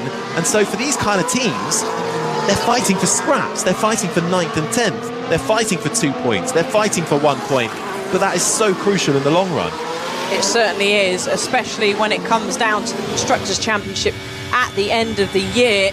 Those points make important prizes. We need blue 3, position 4, blue 3, position 4. That's, I can't, none of my dash is working because of this screen. Maybe it is this new screen that's not quite working for Williams. Yeah, so I'm just looking there, and I have seen Albon try and move the blue dial. So there is a blue dial with a set of numbers that will be the dial that he's needing to change, blue 3, and at the moment he's trying to see what it is on. I think he has switched it to 3 actually, but every time he's making those adjustments on his wheel, the screen almost goes blank. It has 4 squares, effectively 4 blocks on his screen, so he's struggling there, and I wonder if they're trying to get him to make these adjustments because the car is hot, or maybe it's just a malfunction with the steering wheel and the car's not hot at all. Well, still behind Magnussen is Albon. More broken seat news down at Mercedes with Lewis Hamilton. Rosanna's got more. Lewis sounded very dramatic, didn't he, with that radio message? My seat is broken. The team are telling me it might not be as dramatic as it sounds. It could just be a small crack, as we see Lewis Hamilton going wide off the track a little bit. Would it be affecting him, Alice? How much can you really feel, even if it's a small crack in the seat? Of course, it's not like a little chair that they're sitting on in there. It's all around their body, isn't it? So how much does that affect you? It's moulded to your body, and I can tell you when I've driven with a broken seat before, and it's not nice because you're moving. The drivers are strapped into these cars as tight as possible, so you can feel every single movement of the car. And then, let's say your seat does crack, you'll start to move. It will start to flex in areas that it hasn't before, because obviously it's been solid and it's been fine. So it's unnerving, it's uncomfortable. It's something that, of course, Lewis Hamilton will have to get on with. He's got no choice to come in and box and have another seat, so he'll have to get on with it, unfortunately for him. But it won't be ideal, certainly, because you then lose that little bit of feel. You lose that ultra connection with the car. Stroll into the pits and out again in less than 3 seconds. The first of the movers outside of Hulkenberg, who was all out of sync thanks to his early pit stop. Stroll feeds out in that Aston Martin down in 18th, just weaving left and right, trying to get some heat. And he has opted for another set of hard compound tyres. Here's Leclerc. Formation tyre life is longer than expected. So Leclerc's engineer telling him that tyre life is longer than expected, which would be some good news to him at least. We haven't seen a lockup from him in a while. This is something that's been plaguing Charles Leclerc all race long so far, particularly that front right, snatching it down into turn 1 and again into the left-hander as well of turn 10. Just hasn't been feeling comfortable. He's now chasing Russell, but he has been for the last few laps. He's around about 1.2 seconds behind Russell in 4th, but he's not making any dramatic inroads on the British racer. No, he hasn't, as actually we're now starting to see drivers come into the pitch. Zhou Guanyu is now making his way down to his team as they're waiting there eagerly. He pulls into his box. What's this? Another set of hard tyres. That looks to me, Harry, that he's out and on his way. Fairly clean stop there from the Sauber team. Yeah, that releases Tsunoda in 10th now. So it's going to be a real interesting battle to watch, actually, between that Sauber of Zhou Guanyu and the RB of Yuki Tsunoda. So first pit stop's happening then. We're approaching lap 30 out of 57. Andrew Benson, the BBC's chief F1 writer, what have you learned so far, and what does that mean for 2024 Formula 1? I've learned that Max Verstappen is about 0.8 of a second a lap faster than everybody else in the field, and that we might as well say goodbye to the World Championship right now. But the reason to still keep listening is... Look, I think what you've got to remember about this weekend is that Bahrain's a very particular track. It's the roughest track surface on the calendar. It makes particular demands of the cars. It's the track layout's mainly focused on slow and medium speed corners. It's all about tyre degradation here, rear tyre wear. Just because the Red Bull is the fastest car here doesn't necessarily mean it's going to have such an advantage elsewhere. Now, in qualifying, it was actually much closer than people expected. Charles Leclerc did a lap in the second session, which was about the same time as Verstappen's pole time. So in theory, if he'd been able to do as good a lap in the final session, he might have beaten Verstappen to pole. Would have made no difference at all on the basis of the evidence of today, of course, in terms of the race results. But it's not impossible that other teams in Saudi Arabia next weekend, for example, on a very different track surface, a very different track layout, much faster, much less abrasive, maybe considerably closer to Verstappen, because one of the Red Bull's advantages is tyre degradation, which we're seeing with Verstappen. He's producing such consistent lap times. That won't be such a problem for the other teams in Saudi Arabia. And of course there's the development race through the season. Mercedes have a new car philosophy. Ferrari believe they've got a good basis for development. But I mean, look, we all saw last year, Harry, Max Verstappen is one of the all-time greats. So is Lewis Hamilton, so is Fernando Alonso, but they don't have cars as good as his. And when you put an all-time great in a car this good, night follows day usually. So, you know, we hope it's not going to be another 1920 race blue wash by Verstappen and Red Bull. But at the moment, I don't see that many reasons not to believe that's what's going to happen. Okay, thank you, Andrew. The voice of the BBC's chief F1 writer, Andrew Benton. And you have to give it to Verstappen, though. He doesn't put a foot wrong, ever. And he has the fastest lap to boot at the moment with a 1:35.160. You get an extra bonus point if you can keep on to your fastest lap, as long as you remain in the top 10 come the end of the race, which I'm sure Verstappen might well do. He's got 15.5 second gap over his teammate Sergio Perez in second. Then comes Carlos Sainz in third, Russell fourth, Leclerc is fifth, Norris, Piastri sixth and seventh. Then comes Hamilton, Alonso and Tsunoda, the top 10 as pit stops begin to happen. A couple of people have gone, Bottas in the Sauber, Zhou Guanyu in the Sauber as well, so is Stroll and Hulkenberg in the Haas, along with Ocon in the Alpine. None of the top 10 have yet to come in for their second pit stop. The pit stoppers that we've had so far have moved on to, or stayed on, a hard compound of tyre. Everyone started on the soft, then moved to the hard, the slower compound of tyre, and have gone for it again. I said Bottas within the pits. He's still in the pits. They've got issue with that front left, Rosanna. They certainly have, yes, they've just taken it off.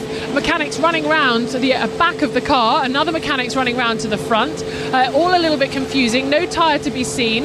The tyre gunner is waiting to be able to put something on, and it is steaming, smoke coming off the brake. They've now, they're still changing the wheel nut, Rosanna, they changed the wheel nut. And George Russell also into the pits, a nice stop for Mercedes, but not great for Sauber. Yeah, much quicker for Russell, who's in and out as Bottas still languishes in that Sauber pits, and they release him just in time for George Russell to come chasing by. I think they'll get away with that one. Not an unsafe release by the Sauber team, but a bit of a disaster. Almost a minute pit stop time for Valtteri Bottas in the Sauber. That will put him all the way down at the back. He's only in front of Logan Sargent, who had a little bit of an off-track excursion in turn 4 early on, lock up in the front right, and then a steering wheel problem, Williams are telling us, prevented him from getting back onto the track straight away. He has since been able to rejoin this race, so Bottas is now the only car in front of him. Russell pitted and emerged out in 9th, just in front of Yuki Tsunoda. And so Russell has made his second pit stop as we hear what went on in Valtteri Bottas' slow stop. He comes in, hits his marks, and they're just trying to get that front left on with the wheel gun, aren't they, Alice, with no such luck? Yeah, they're trying several times to continue, and the guys there, the pit crew, are saying, put the car back up on the jacks. They did release it, but there's never been a retirement-free Bahrain Grand Prix, so they're all doing a fairly decent job at the moment. Cars are all fairly reliable. Whether I've just made a curse of the commentator, we'll have to wait and see. But Max Verstappen just impressed out with the stats now. You could just come out with lovely work. I'm trying to keep up with you, Harry, and all your stats. Verstappen, though, 17 seconds ahead, and that is the sound you can hear now. Riding on board with Max Verstappen. Everything seems having a little look around, little look left, checking out the scenery as he heads down into turn 11. Nice and easy and gentle, making sure everything is smooth, just looking after the tyres. You don't want to wind the lock on, you want to look after those front tyres. You don't want to get the rear stepping out. You want to be nice and gentle with that throttle pedal as the Red Bull crew on the pit wall watch on, but battles continue to rage on behind as Lance Stroll now dives down the inside. The Zhou Guanyu made the move stick, but Zhou is now going to have the aid of DRS's even. No, Lance Stroll managed to just get ahead in front of the detection zone, so he managed to keep that, and that should be a nice move there. An easy one that's going to be kept for Lance Stroll. Yeah, nice tidy move from the Canadian racer. Zhou not enjoying this compound of tyre again so much. He was in that battle for a top 10 position, but now Stroll, who has also pitted, so this is for net position, finding himself in front of Zhou Guanyu, who's keeping him honest. Zhou seemingly getting on a little bit better in that Sauber compared to his teammate Valtteri Bottas, who's down in 19th. Magnussen is the most recent pit stopper, along with a McLaren who's just come in as well. It's Lando Norris who comes into the box, hits his marks, and then gets sent on on his way on another set of hard compound tyres. Hamilton into the pits as well on a new set of hards, and he is released as his teammate blasts down the main straight, overtaking Fernando Alonso with the effect of DRS slam shut under braking. Russell through on Alonso. Russell already pitted, making his way back through the pack. Lando Norris comes out of the pits, and here's McLaren on the hard compound tyre, feeds out an 8th spot behind Fernando Alonso. Meanwhile, Zhou Guanyu still trying to keep with Lance Stroll down in 13th and 14th. But the battle at the moment, closest on the track, is between Alonso and Norris now. Alonso, who has now just been overtaken by Russell. It was Alonso and Russell, sorry. Alonso trying to keep within Russell within 1 second, but he's now fallen out of a second to try and get that DRS effect. Russell on fresher tyres compared to Alonso. This is the sound of Oscar Piastri into the right-hander, and just looking out of the commentary box, the McLaren team look poised for a pit stop, and I would imagine Piastri, as he makes his way around the double right-hander that sees off a lap of Bahrain, will dive to the right-hand side and come into the pits, which he does so, and he follows Charles Leclerc in the Ferrari, who comes in and is out straight away. That's good work from the Ferrari team in the garage to get him out before Piastri comes in. Didn't have to hold Leclerc too long, as Piastri also now in. A little bit slow on the front perhaps for Piastri, as he now gets sent on his way. So this is the time then. Pit stops happening over the last few laps. We'll see how it all filters out and then give you the proper rundown of the full order. Norris emerges, or Piastri emerges behind Norris, and he's going to be nip and tuck with Lewis Hamilton, and he actually forces Hamilton to make avoiding action coming into turn one. Piastri I should say, couldn't quite get it turned in, runs deep into the corner. That allows Hamilton to undercut him and get through. The Piastri then, cold tyres, do you think that was, Alice?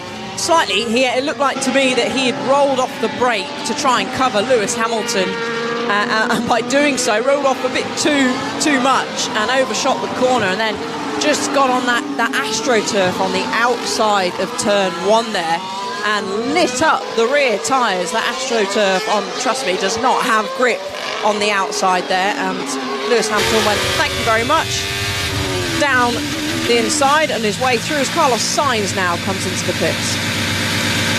Trundling down to 80 kilometres an hour, the pit lane speed limit, and into the waiting arms of the Ferrari mechanics. Quick stop, all four wheels changed in 2.2 seconds. Nice work from Ferrari. Sainz, who pits from third, should emerge in front of Russell. Sainz, who's had a very good race. So he started this Grand Prix down in fourth. I think a bit disappointed in his qualifying performance, having been quite quick and quicker than Leclerc through Q1. And Leclerc making that move in qualifying and fighting him in the race. Leclerc with tyre issues, but now seemingly managing them better. Leclerc makes a move on Alonso down into turn one with the aid of DRS down the inside of the Spanish racer, who has won around this track 3 times, but not having as much luck in 2024. Alonso now in 6th, just behind Leclerc, who is in 5th. And actually behind Alonso now is Lando Norris in the McLaren, who is watching, waiting for his move. He's right onto the back of Fernando Alonso as they come through the right-hander of turn 8 and head uphill over the crest and then down into the cambered double left-hander of turns 9 and 10. Alonso runs a little bit deep. Norris keeps it nice and tight. Norris will get the DRS pack. Slightly better drive out through the corner. Norris moves to the inside. Alonso gives him the room. Late on the brakes for Lando Norris into the left-hander of turn 11. Norris makes the move. Will he make it stick? I think he will. Norris getting that move on Alonso for 6th place as Perez comes into the pits. Quick change for the Mexican in 2nd place. Not having any kind of battle with his teammate, who has such an advantage over everybody. But Perez actually having to look a little bit in his mirrors, because Carlos Sainz, sparks fly as he brakes in his Ferrari into turn 1. is less than 2 seconds behind the Mexican. Could Sainz here be a bit of a worry for Sergio Perez? Well, I don't think so at this stage at the moment. One thing though that it appears for now at least Red Bull are slower than 2023 and 2022 is their pit stops. Another slow pit stop there for Red Bull. Usually they're down at the 2.1 second mark, but that was 2.7. Another slow stop, and I'm sure Max Verstappen's was about 2.9. So usually they are the king and queens of pit stops. As now coming into the pits goes Max Verstappen, gets it stopped just before the pit limiter line, and his crew are patiently waiting. Into the pits, hits his marks, and the mechanics get to work. The wheel guns attached to all 4 tyres, and he's sent on his way in 2.2 seconds. Normal service, as assumed, hasn't it? I was a bit too eager and excited with Red Bull losing some pace somewhere, and they've just gone, no, hang on, Alice. We'll show you we haven't lost it, and they haven't, as Charles Leclerc just sets the fastest lap of the race. And they've both switched, Perez has and Verstappen have both switched onto the soft compound of tyre. They did have an extra set of softs to use, having not used them all up in qualifying. Unlike everybody else in the field, they didn't have to use them in qualifying, such as their advantage. The soft red wall tyre, the quickest rubber, giving you that 1 lap advantage, and in the race for Red Bull at least, proving to be unstoppable. Everybody else on hards, bar the Daniel Ricciardo's RB as well. He's also gone onto the soft compounded tyre. So Piastri had a bit of a slow stop because the left front wheel gun didn't quite go on properly, and sparks were flying. And then we're getting the slow motion replay of Piastri coming out the pits and running wide onto that very, very dusty AstroTurf in an attempt to keep Lewis Hamilton behind him. And another replay. Sandy can hear us riding on board with Daniel Ricciardo. Is he going to swoop round the outside going into turn 4? Yes, he does. Nice stuff there from Daniel Ricciardo. Well, he's the only other driver outside of the 2 Red Bulls to go on that soft compounded tyre as well, is Daniel Ricciardo in that RB. He's 8.5 seconds behind his teammate Tsunoda in 14th. So Stroll in that battle for 10th is actually the big gainer at the moment. Joe and Tsunoda were vying over that position, that final points paying position. But both have fallen out of it. Joe 11th and now Ricciardo down in 15th. One thing I want to note is Haas. Their race pace doesn't particularly seem as bad, possibly, as it was last year. Magnussen's sort of hovering and staying in there around about sort of 12th, 13th place. He's had 2 stops, should I say. Nico Hülkenberg 2 stops. Of course, one of them was to change his damaged front wing after the first lap. But they haven't really dropped right down the order, which we were used to sort of seeing, weren't we, last year, Harry? So maybe they have made a step forward with their race pace. I think they'll take that as Hamilton breezes past Fernando Alonso with DRS down the inside into turn 1. Hamilton now up into 7th, Alonso down into 8th. That's normal service resumed, as was pre-pit stop. I think Haas will be really buoyed by that. I mean, I know at the moment it's only 12th and made that 14th as Tsunoda just overtakes Hülkenberg, but they're in the mix. They're right in the thick of with their nearest rivals. And I was really worried at one point because Hülkenberg had such a stellar qualifying.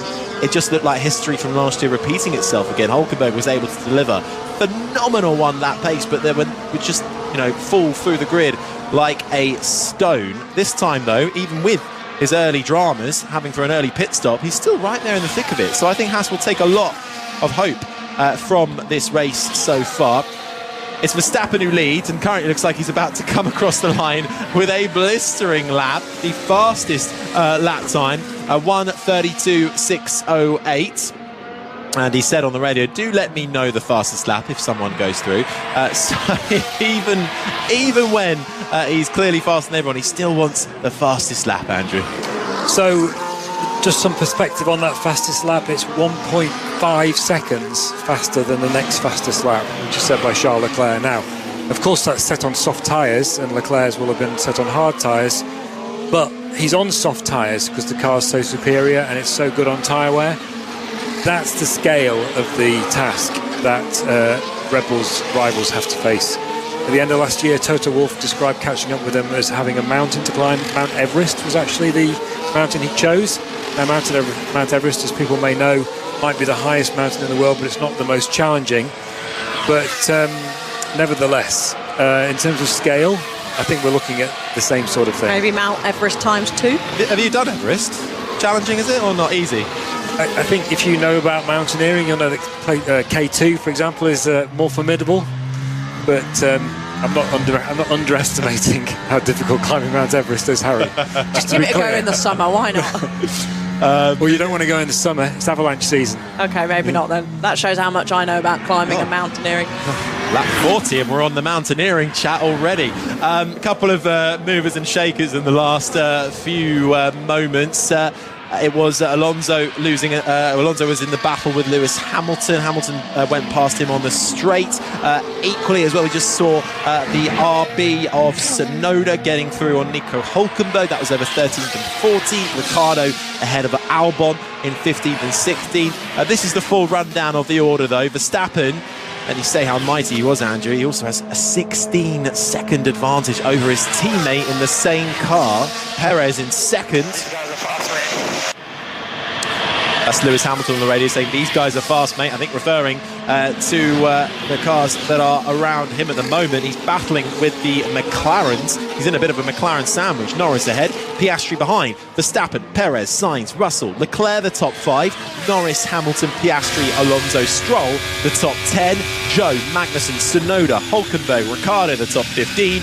Albon, Ocon, Gasly, Bottas, Sargent. The 20 drivers all still in this race and fighting right to the end. Lap 41 of 57 of this opening Grand Prix, the first of 24. Yeah, copy Lewis. Pace is very tight. Norris did hit his tyres pretty hard early on, so maybe he'll pay for it later. Hamilton being reassured by his engineer, Peter Bono, as he's often referred to, that it might well come back to him in terms of pace compared to Norris in front of him. Last lap around, Lando Norris did a 1:35.2. Lewis Hamilton did a 1:35.0. A couple of tenths advantage in the favour of the 7-time champion, both on a hard set of tyres.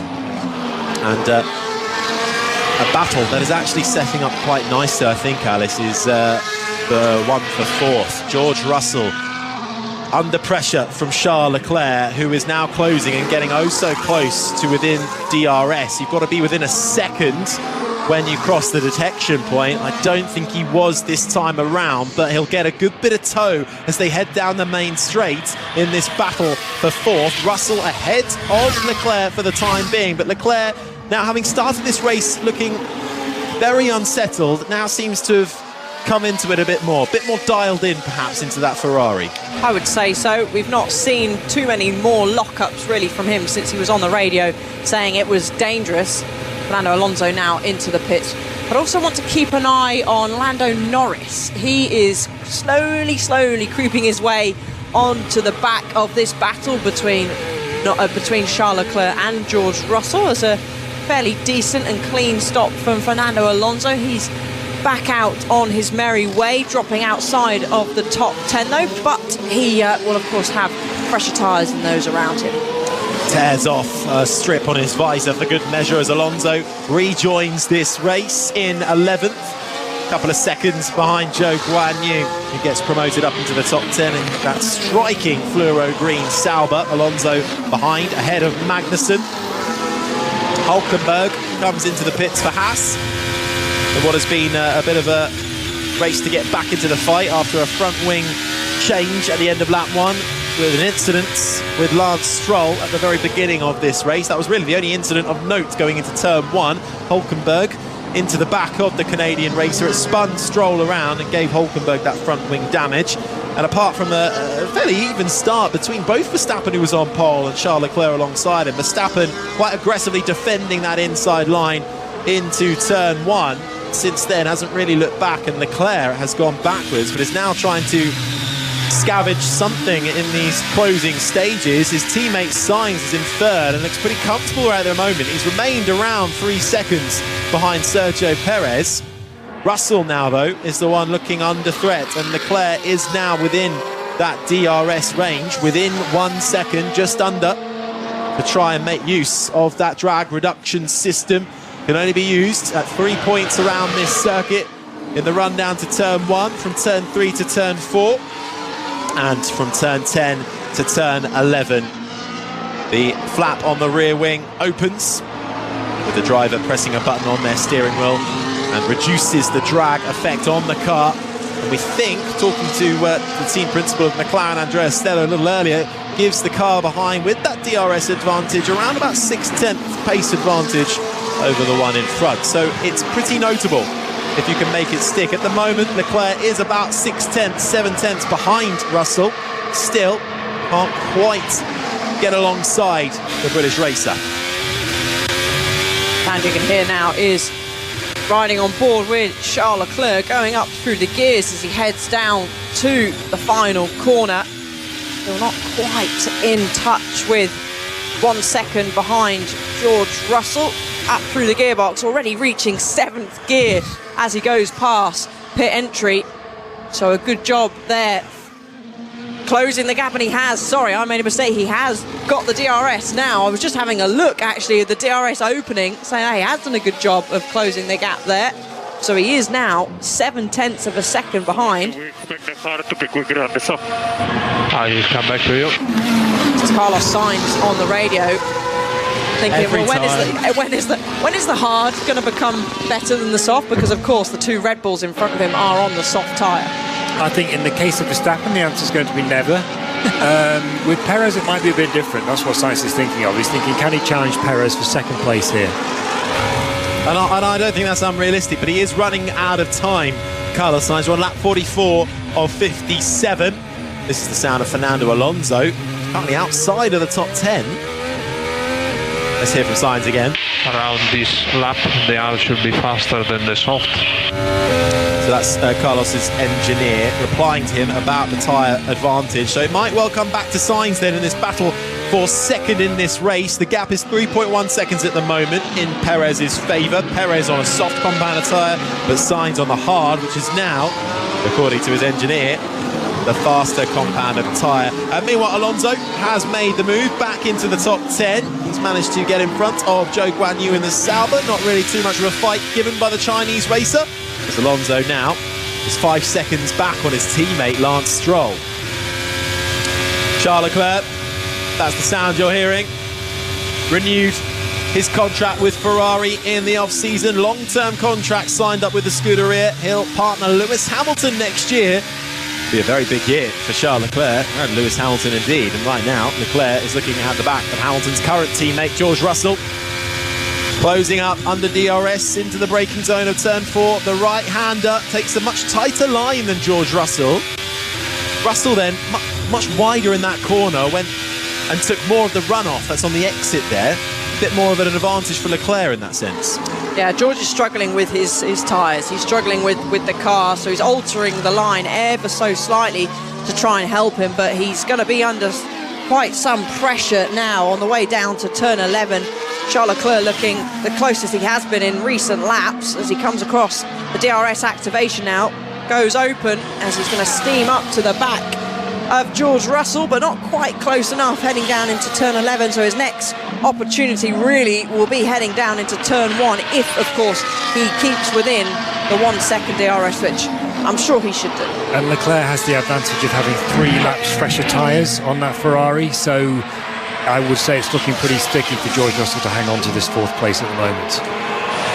Well, Russell doing an admirable job at the moment, but 0.6 of a second then. Leclerc chasing Russell back down the main straight we go. Lap 46 of 57 of the Bahrain Grand Prix, and the battle for 4th is well and truly on. Russell currently holding on to it, but can Leclerc close up down the main straight? He closes up under braking quite dramatically, but then just can't quite get near Russell on the straights. They'll get another dose of DRS as they make their way through turns 2 and 3 and then down the run to turn 4. Can Leclerc go late on the brakes here? No, he can't. He can't get near enough to Russell at the moment. He is struggling, but I'm looking actually at the car that Ferrari seems to be snaking about a lot on the exit, so he's struggling with traction, and Sandra here is now riding on board with that car, which is the Ferrari of Charles Leclerc. And just as he's getting on the throttle, snaking about the rear of the car, so really lack of traction there for him. As George Russell's had a look up for Russell as they come into the left-hander of turn 10. Russell runs wide into the runoff. That allows Leclerc to get alongside him, and it's a drag race down to turn 11, and Leclerc wins out. That's all he needed. A bit of DRS and a mistake from George Russell into the left-hander. Leclerc through and up into 4th. Russell down to 5th. Little bit of irony there for Charles Leclerc, who lost many of his positions in the first stint because he did exactly the same thing at the same corner. And now it's Russell's turn to struggle under braking on what is probably the most difficult corner on the lap, Alice. Yeah, it definitely is. Andrew, you've got that right. Turning and braking at the same time, trying to get the car desperately stopped, and George Russell was unable to do that, causing a lock-up to his front left. And Charles Leclerc said, "Been there before, mate. I know what that's like, but thank you very much. I'll sail on past with the aid of DRS as well." So let's see now that the thing for George is to now hang on to the DRS of Charles Leclerc as they head down to turn 4, and up open goes the DRS flap on the rear wing for George Russell, but not quite close enough as they enter into turn 4. And George looks like he's struggling quite a lot with some understeer there on the exit of turn 4. So I would say it's more oversteer for the Ferrari and more understeer issues for the Mercedes. Well, this doesn't seem to be quite going the way Mercedes would have wanted to. Russell now down to 5th. Hamilton still down in 11th. Let's head down to Rosanna. There was a round of applause in the Ferrari garage, Harry, as you might expect when Charles made that move on George Russell. So the two Ferraris now, best of the rest. Carlos Sainz ahead of his teammate, though, and I do find it funny when finally a driver's given the push, suddenly they have another sort of lease of life, don't they? Carlos Sainz will be feeling pretty smug that he's ahead of his teammate this evening, albeit because Charles has had a few issues of his own. Yeah, but Sainz has been pretty punchy, as you say, from the get-go, saying he's quicker than those in front. And he had some rapid qualifying pace as well. Couldn't quite out-qualify his teammates. Such are the fine margins that we witnessed in qualifying as well from everybody behind Verstappen. Lap 48.57 then. Verstappen leads, 17.6 seconds the gap he has over his teammate Perez. Sainz, Leclerc, Russell the top 5. Norris, Hamilton, Piastri, Stroll and Alonso round out the top 10. Alonso catching his teammate Stroll in the last few laps. Then it's Joe in the Sauber in 11th, Magnussen 12th, Tsunoda 13th, Ricciardo 14th, and Albon the top 15. Ocon, Hülkenberg, Gasly, Bottas and Sargent the top 20.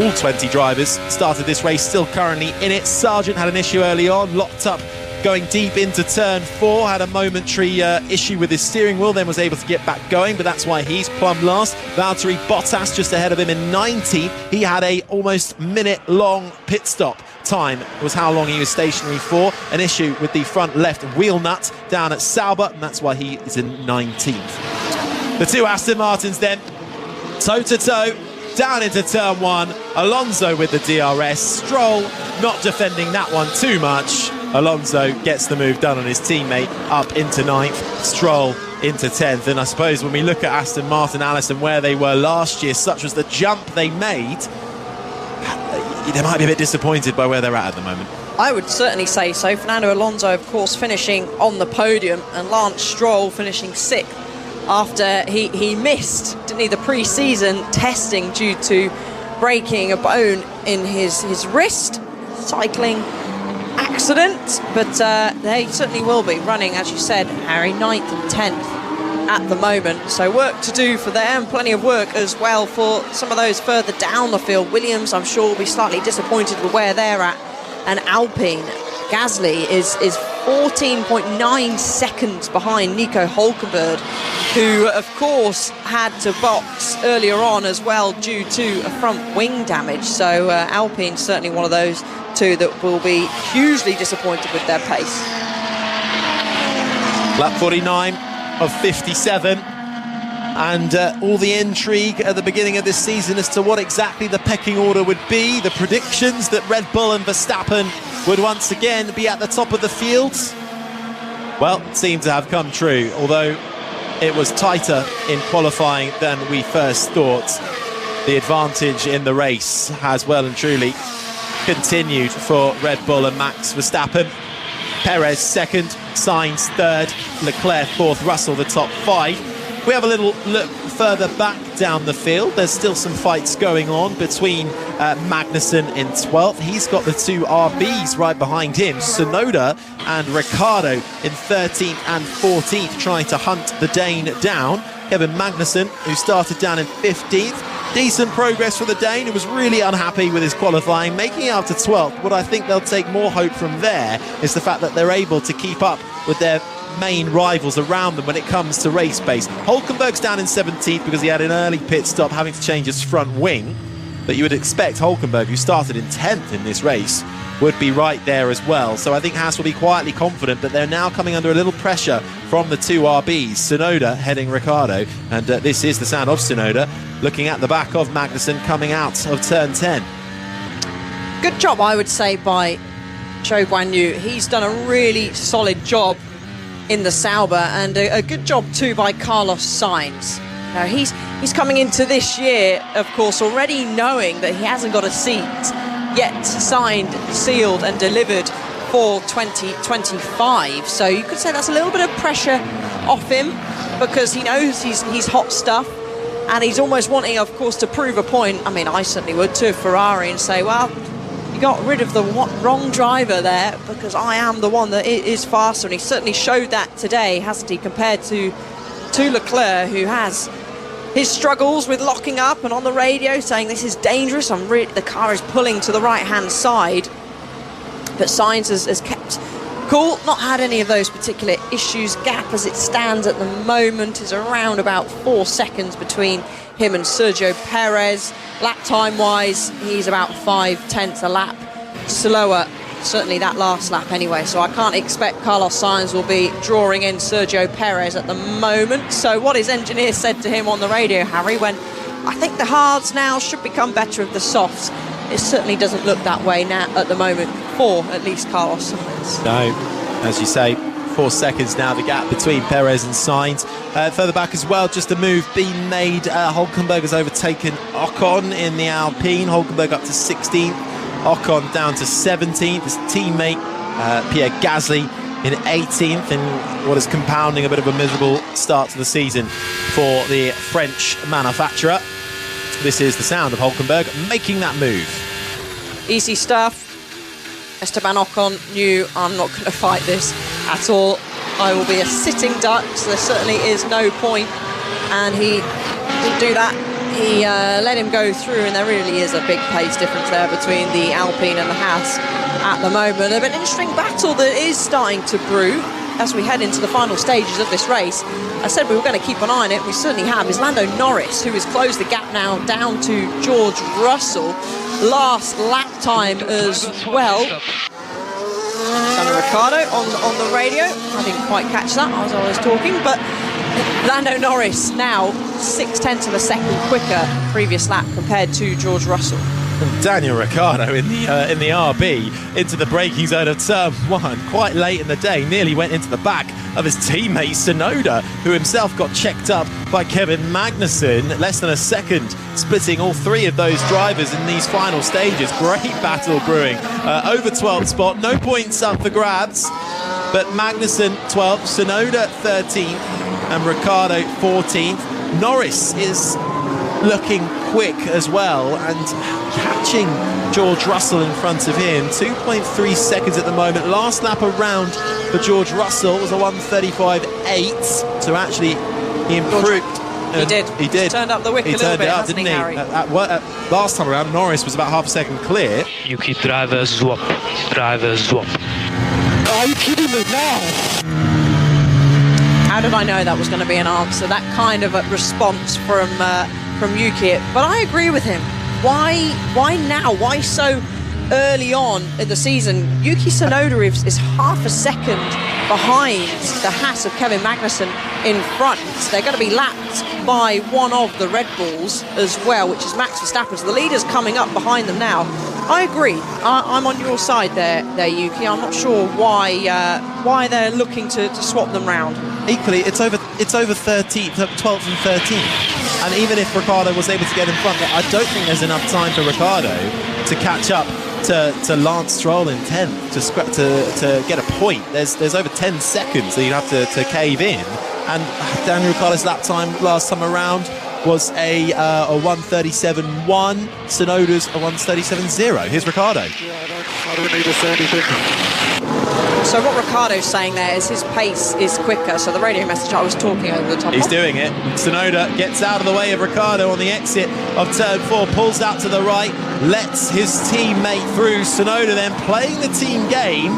Can Ricciardo make that count and overtake Magnussen for 12th place? They all have to get out of the way because Max Verstappen is now coming through to lap them all as he comes into the left-hander of turn 10. So first he laps Tsunoda, next up will be Ricciardo. I find that a really bizarre call at this stage of the season, over 13th and 14th. Okay, maybe if it was over the final points playing position and they were that close, but well, let's wait and see if Ricciardo suddenly dramatically drops his lap time. But I'm sceptical on that one, Alice. He is the faster driver at the moment on the soft tyre compared to Yuki Tsunoda on the hard tyre, as he now has to pull over himself to let Max Verstappen through. They've lost touch with the Haas due to having to let Max Verstappen by. You cannot pass any more than 3 blue flags, or these days they're LED light boards as well. So any signal, you have to make sure you've done that within the 3 laps. But Sajid can hear now is riding on board with Yuki Tsunoda. Yeah, thanks guys, I appreciate it. Bit of sarcasm there from Tsunoda. I feel his frustration, to be honest. He is now still within touching distance of his teammate. But like you said, Harry, let's keep a little look on the lap times. Daniel Ricciardo clearly, though, felt that he was the faster driver, so I'm guessing that's what he said. Probably didn't hear that radio message. Well, look, Ricciardo is on the soft tyre. Yes, that is the quicker compounder tyre, but we've heard so far as well, looking at the data, that soft compounder tyre has a limited life before the hard comes back and becomes the pacier tyre. And I just don't think that was the moment to make that call. But there's a reason I'm not on the pit wall. We'll see how that one unfolds, and I'm sure Yuki Tsunoda will have some things to say to Rosanna in the presser after this race. We're on lap 54 of 57. Verstappen leads by over 20 seconds from his teammate Sergio Perez. Then it's Sainz, Leclerc, Russell, the top 5. Norris, Hamilton, Piastri, Alonso, Stroll, the top 10. Joe, Magnussen, Ricciardo, Tsunoda, Albon, the top 15. Hulkenberg, Ocon, Gasly, Bottas and Sargent. The 20 drivers who started this race all still in it as we come towards the completion of the first of 24 Grand Prix in this season of Formula One, the longest ever in the sport's history. And it's 20 years of the Bahrain Grand Prix being on the calendar as well. First coming on back in 2004, set to remain on the calendar as well. 3 laps to go. And where are the closest battles? It's still between Magnussen, Ricciardo and Tsunoda. You're actually doing a similar lap time, by the way. And Magnussen, I think a word for him as well, dealing with that pressure quite nicely, the 2 RBs behind him, and Magnussen will be buoyed by that progress that he's made in the Haas. Zhou Guanyu, quite an impressive run, I think, into 11th. It won't be a point, but I think compared to where Zhou started, which was down in 17th, making up 6 positions in this race, I think they'll be very buoyed by that. Here's Tsunoda again. Here we go. Clear, Yuki. Just do your best. So that's... We are looking at it. So Yuki on the radio saying he's got to speed up, he's not fast at all, referring to his teammate Daniel Ricciardo, who they just had to do a driver swap. Ricciardo is on that soft compounder tyre compared to Tsunoda on the hard, but the pace differential closes quite dramatically after around about 10 laps. And this is a fight over 12th, 13th and 14th. Tsunoda's not happy about this one moment, and you're saying, Alice, that actually the time Ricciardo isn't that much quicker than Tsunoda as it currently stands. Last lap around, what was it? Well, they'll come across the line in a minute, so we'll see what this lap does. Verstappen embarks on the penultimate race lap, across the line for lap 56 of 57. So last lap around for Ricciardo, a 1:36.6. Last lap around for Tsunoda, a 1:36.6. identical. But one thing to note as well is this little trio of cars, but it's Kevin Magnussen, Ricciardo and Tsunoda, are catching Zhou Guanyu. So this could soon become a four-way battle for 11th place. Of course, Zhou has had to let Max Verstappen pass, and when you are moving out the way for a blue flag or a blue light, you do lose time. But Daniel Ricciardo now is right on the back of Kevin Magnussen, so he'll be looking to try and make sure he gets past him, because I wouldn't be surprised that if he doesn't, we might possibly see the RBs say, right, okay, Daniel, you didn't get past, so we'll swap you back around. But we'll have to wait and see. Well, they're close, and Ricciardo is desperately trying to get past Magnussen, and I suppose RB were thinking, well, Zhou Guanyu in the Sauber 11th is within touching distance. Zhou is only 1.4 seconds in front of Magnussen, but the call either came too late or Magnussen is just proving quite the hurdle for Ricciardo to overcome. Half a second between them as they approach the final two corners around this Bahrain International Circuit. Still another DRS zone as we begin the final lap. Max Verstappen cruising to his first race win of the 2024 season. Right then, down to turn one. Ricciardo with DRS. Magnussen, sparks fly as he moves slightly to the inside to defend that position. This is the battle for 12th on the final lap. Ricciardo not able to make a move into turn one. He'll get another go in the run down to turn 4.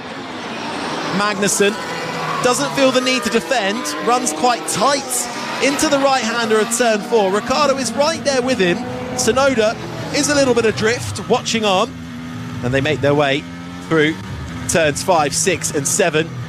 The middle sector, Magnussen leaving the door open slightly. Ricciardo thought about it into the right-hander, but then himself struggling to turn the car in. Approaching the final DRS zone of this lap. Can the RB make a move on the Haas? We'll have to wait a few corners to see how that one pans out. But Max Verstappen making his way with only a few corners left to run under the lights here in Sakir in the Bahrain International Circuit. Round 1 of 24. And Max Verstappen starting 2024 how he left 2023. Adrian Newey designing an imperious RB20.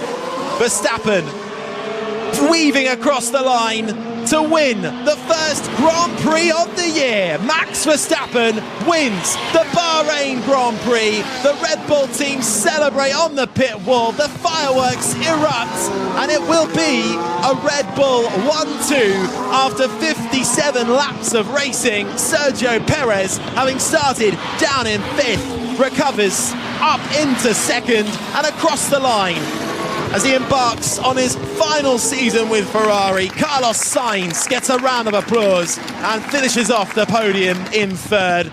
Leclerc should come across the line in 4th. Russell will be 5th. Max Verstappen, though, Alice, once again ominous and foreboding, but masterful at the very same time. In another league, even compared to his teammate. A stellar job by himself, by his Red Bull team. And a really, really professional drive, Max. Can't ask for more than that. Great start to the year. Nice one. That was simply lovely. What a great race. Unbelievable balance as well. Yeah, great start to the year, guys. Really, really good. 1-2 as well, so absolutely fantastic. Well, Max, as you say, 1-2 finish, fastest lap, pole position, clean sweep. So brilliant, brilliant start to the year. Thank you very, very much. Yeah, couldn't have asked for more, really. Great start. Thank you. Very polite there on the radio from Max Verstappen, and I have to agree with him. A very professional and simply lovely job by him and his entire team. Got fastest lap of the race as well, a 1:32.608, which means he gets that extra, let's call it bonus point for fastest lap of the race. And just to touch in on that battle further back down between Kevin Magnussen, Ricciardo and Tsunoda, Daniel Ricciardo didn't give the place back. Wasn't instructed to, or maybe he was, but he never got past Kevin Magnussen and then ultimately stayed in front of Yuki. GT, buddy. Tidy job. Yeah, good job, guys. Checo, thank you very, very much for that. That was a very strong drive. Well done. 1-2 finish for the team. Maximum points. Best way to start the year. Sergio Perez then comes home second, but over 20 seconds adrift from his teammates. Driver of the day going to Carlos Sainz, according to the fans. Here he is, finished in third. Good job. We could keep up with the Red Bull today. We start from here, we go for more. But it's a good start, good test, good preparation. Let's go for it now. Good work from Carlos Sainz there. He'll be happy with that one. Let's head down to Rosanna Tennant. Christian Horner, congratulations. You guys have done it again. There are hugs all round, Harry, as you might imagine. Well done, a 1-2 to start things off. Is this a sign that you are here to stay in 2024? Red Bull leading all the way. Well, look, it's been the best possible start to the season. A very clinical race by the team, well executed, and yeah, the perfect start. Enjoy the celebrations. Thank you very much. The fireworks erupt, the music plays, and Max Verstappen climbs out of his RB20, stands tall, the helmet on, but the smile can be seen for miles as he clenches both his fists, runs over to his team to celebrate. And the fireworks really are something to behold, providing just as much light as the floodlights that illuminate this track. Sergio Perez joins his teammate, a pat on the shoulder from Max Verstappen, a photo to boot. Maximum points for Red Bull Racing to kickstart 2024. Max Verstappen, the defending champion. The closest man, Carlos Sainz in the Ferrari, finishing in third. Charles Leclerc was fourth. George Russell, fifth. Then came Lando Norris in the McLaren in sixth. Lewis Hamilton in seventh. Oscar Piastri was eighth. Fernando Alonso and Lance Stroll in the Aston Martins round out the top 10. In 11th, Joe, then Magnussen, Ricciardo, Tsunoda, Albon the top 15. Hülkenberg, Ocon, Gasly, Bottas and Sargent, the 20 drivers who started this race and who all finished it. Alice, after 57 laps, what's your main takeaway? Max and Red Bull have still got it.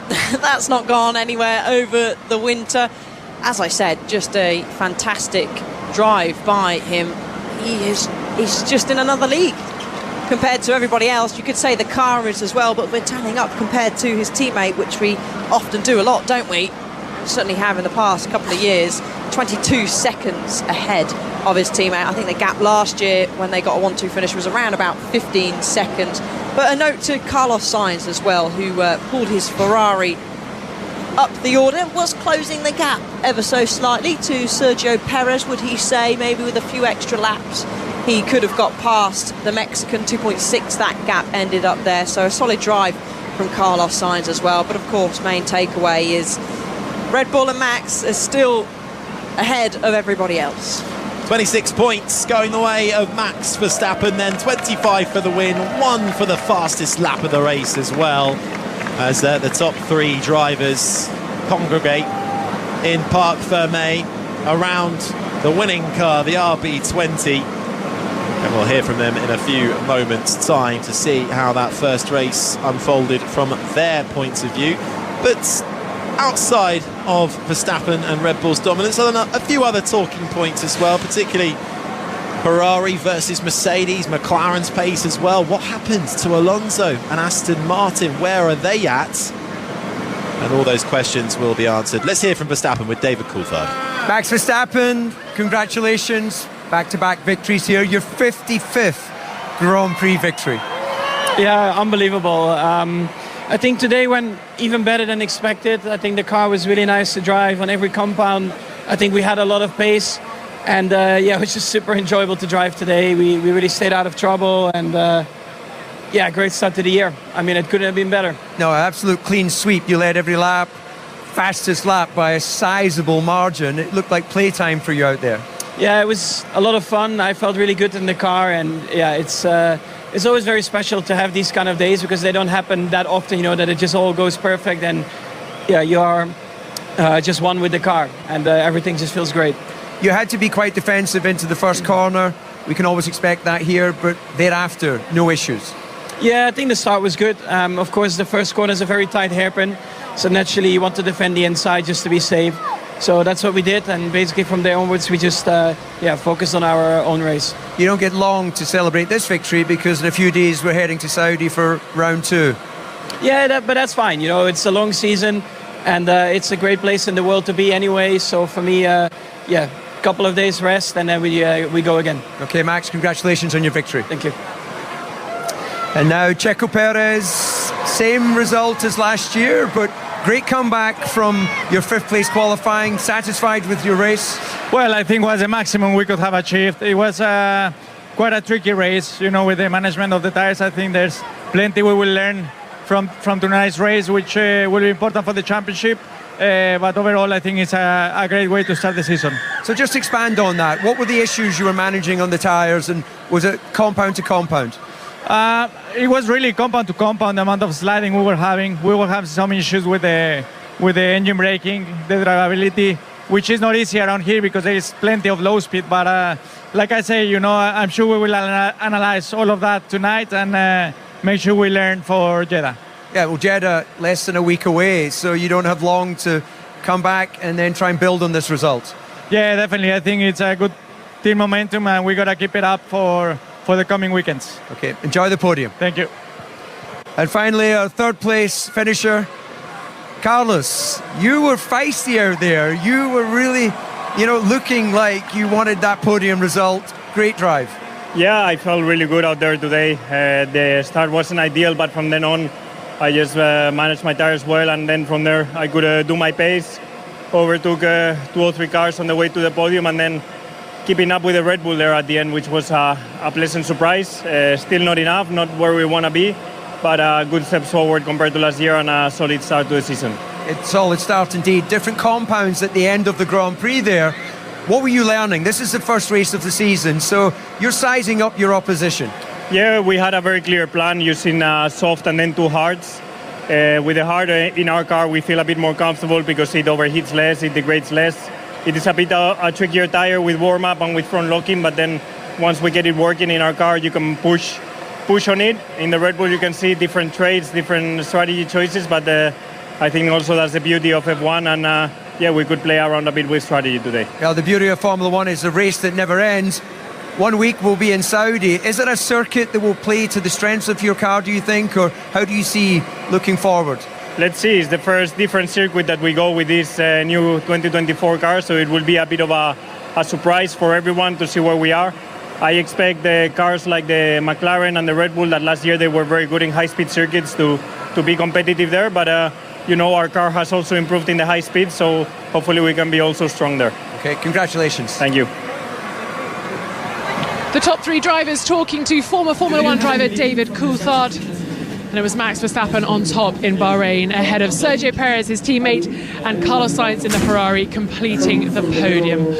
My thanks to the BBC's chief F1 writer Andrew Benson, racing driver Alice Powell, and our lead commentator Harry Benjamin for talking us through the Bahrain Grand Prix. 1 out of 24 is done, but we move quickly now to Saudi Arabia next weekend. It's not long, is it? We will be practicing on Thursday and racing on Saturday once again, and we'll have live coverage for you throughout the days in Saudi Arabia. We'll also have all the reaction to the Bahrain Grand Prix on the Checkered Flag podcast. Hopefully you can look out for that later on this evening. This has been an IMG production for BBC Radio 5 Live.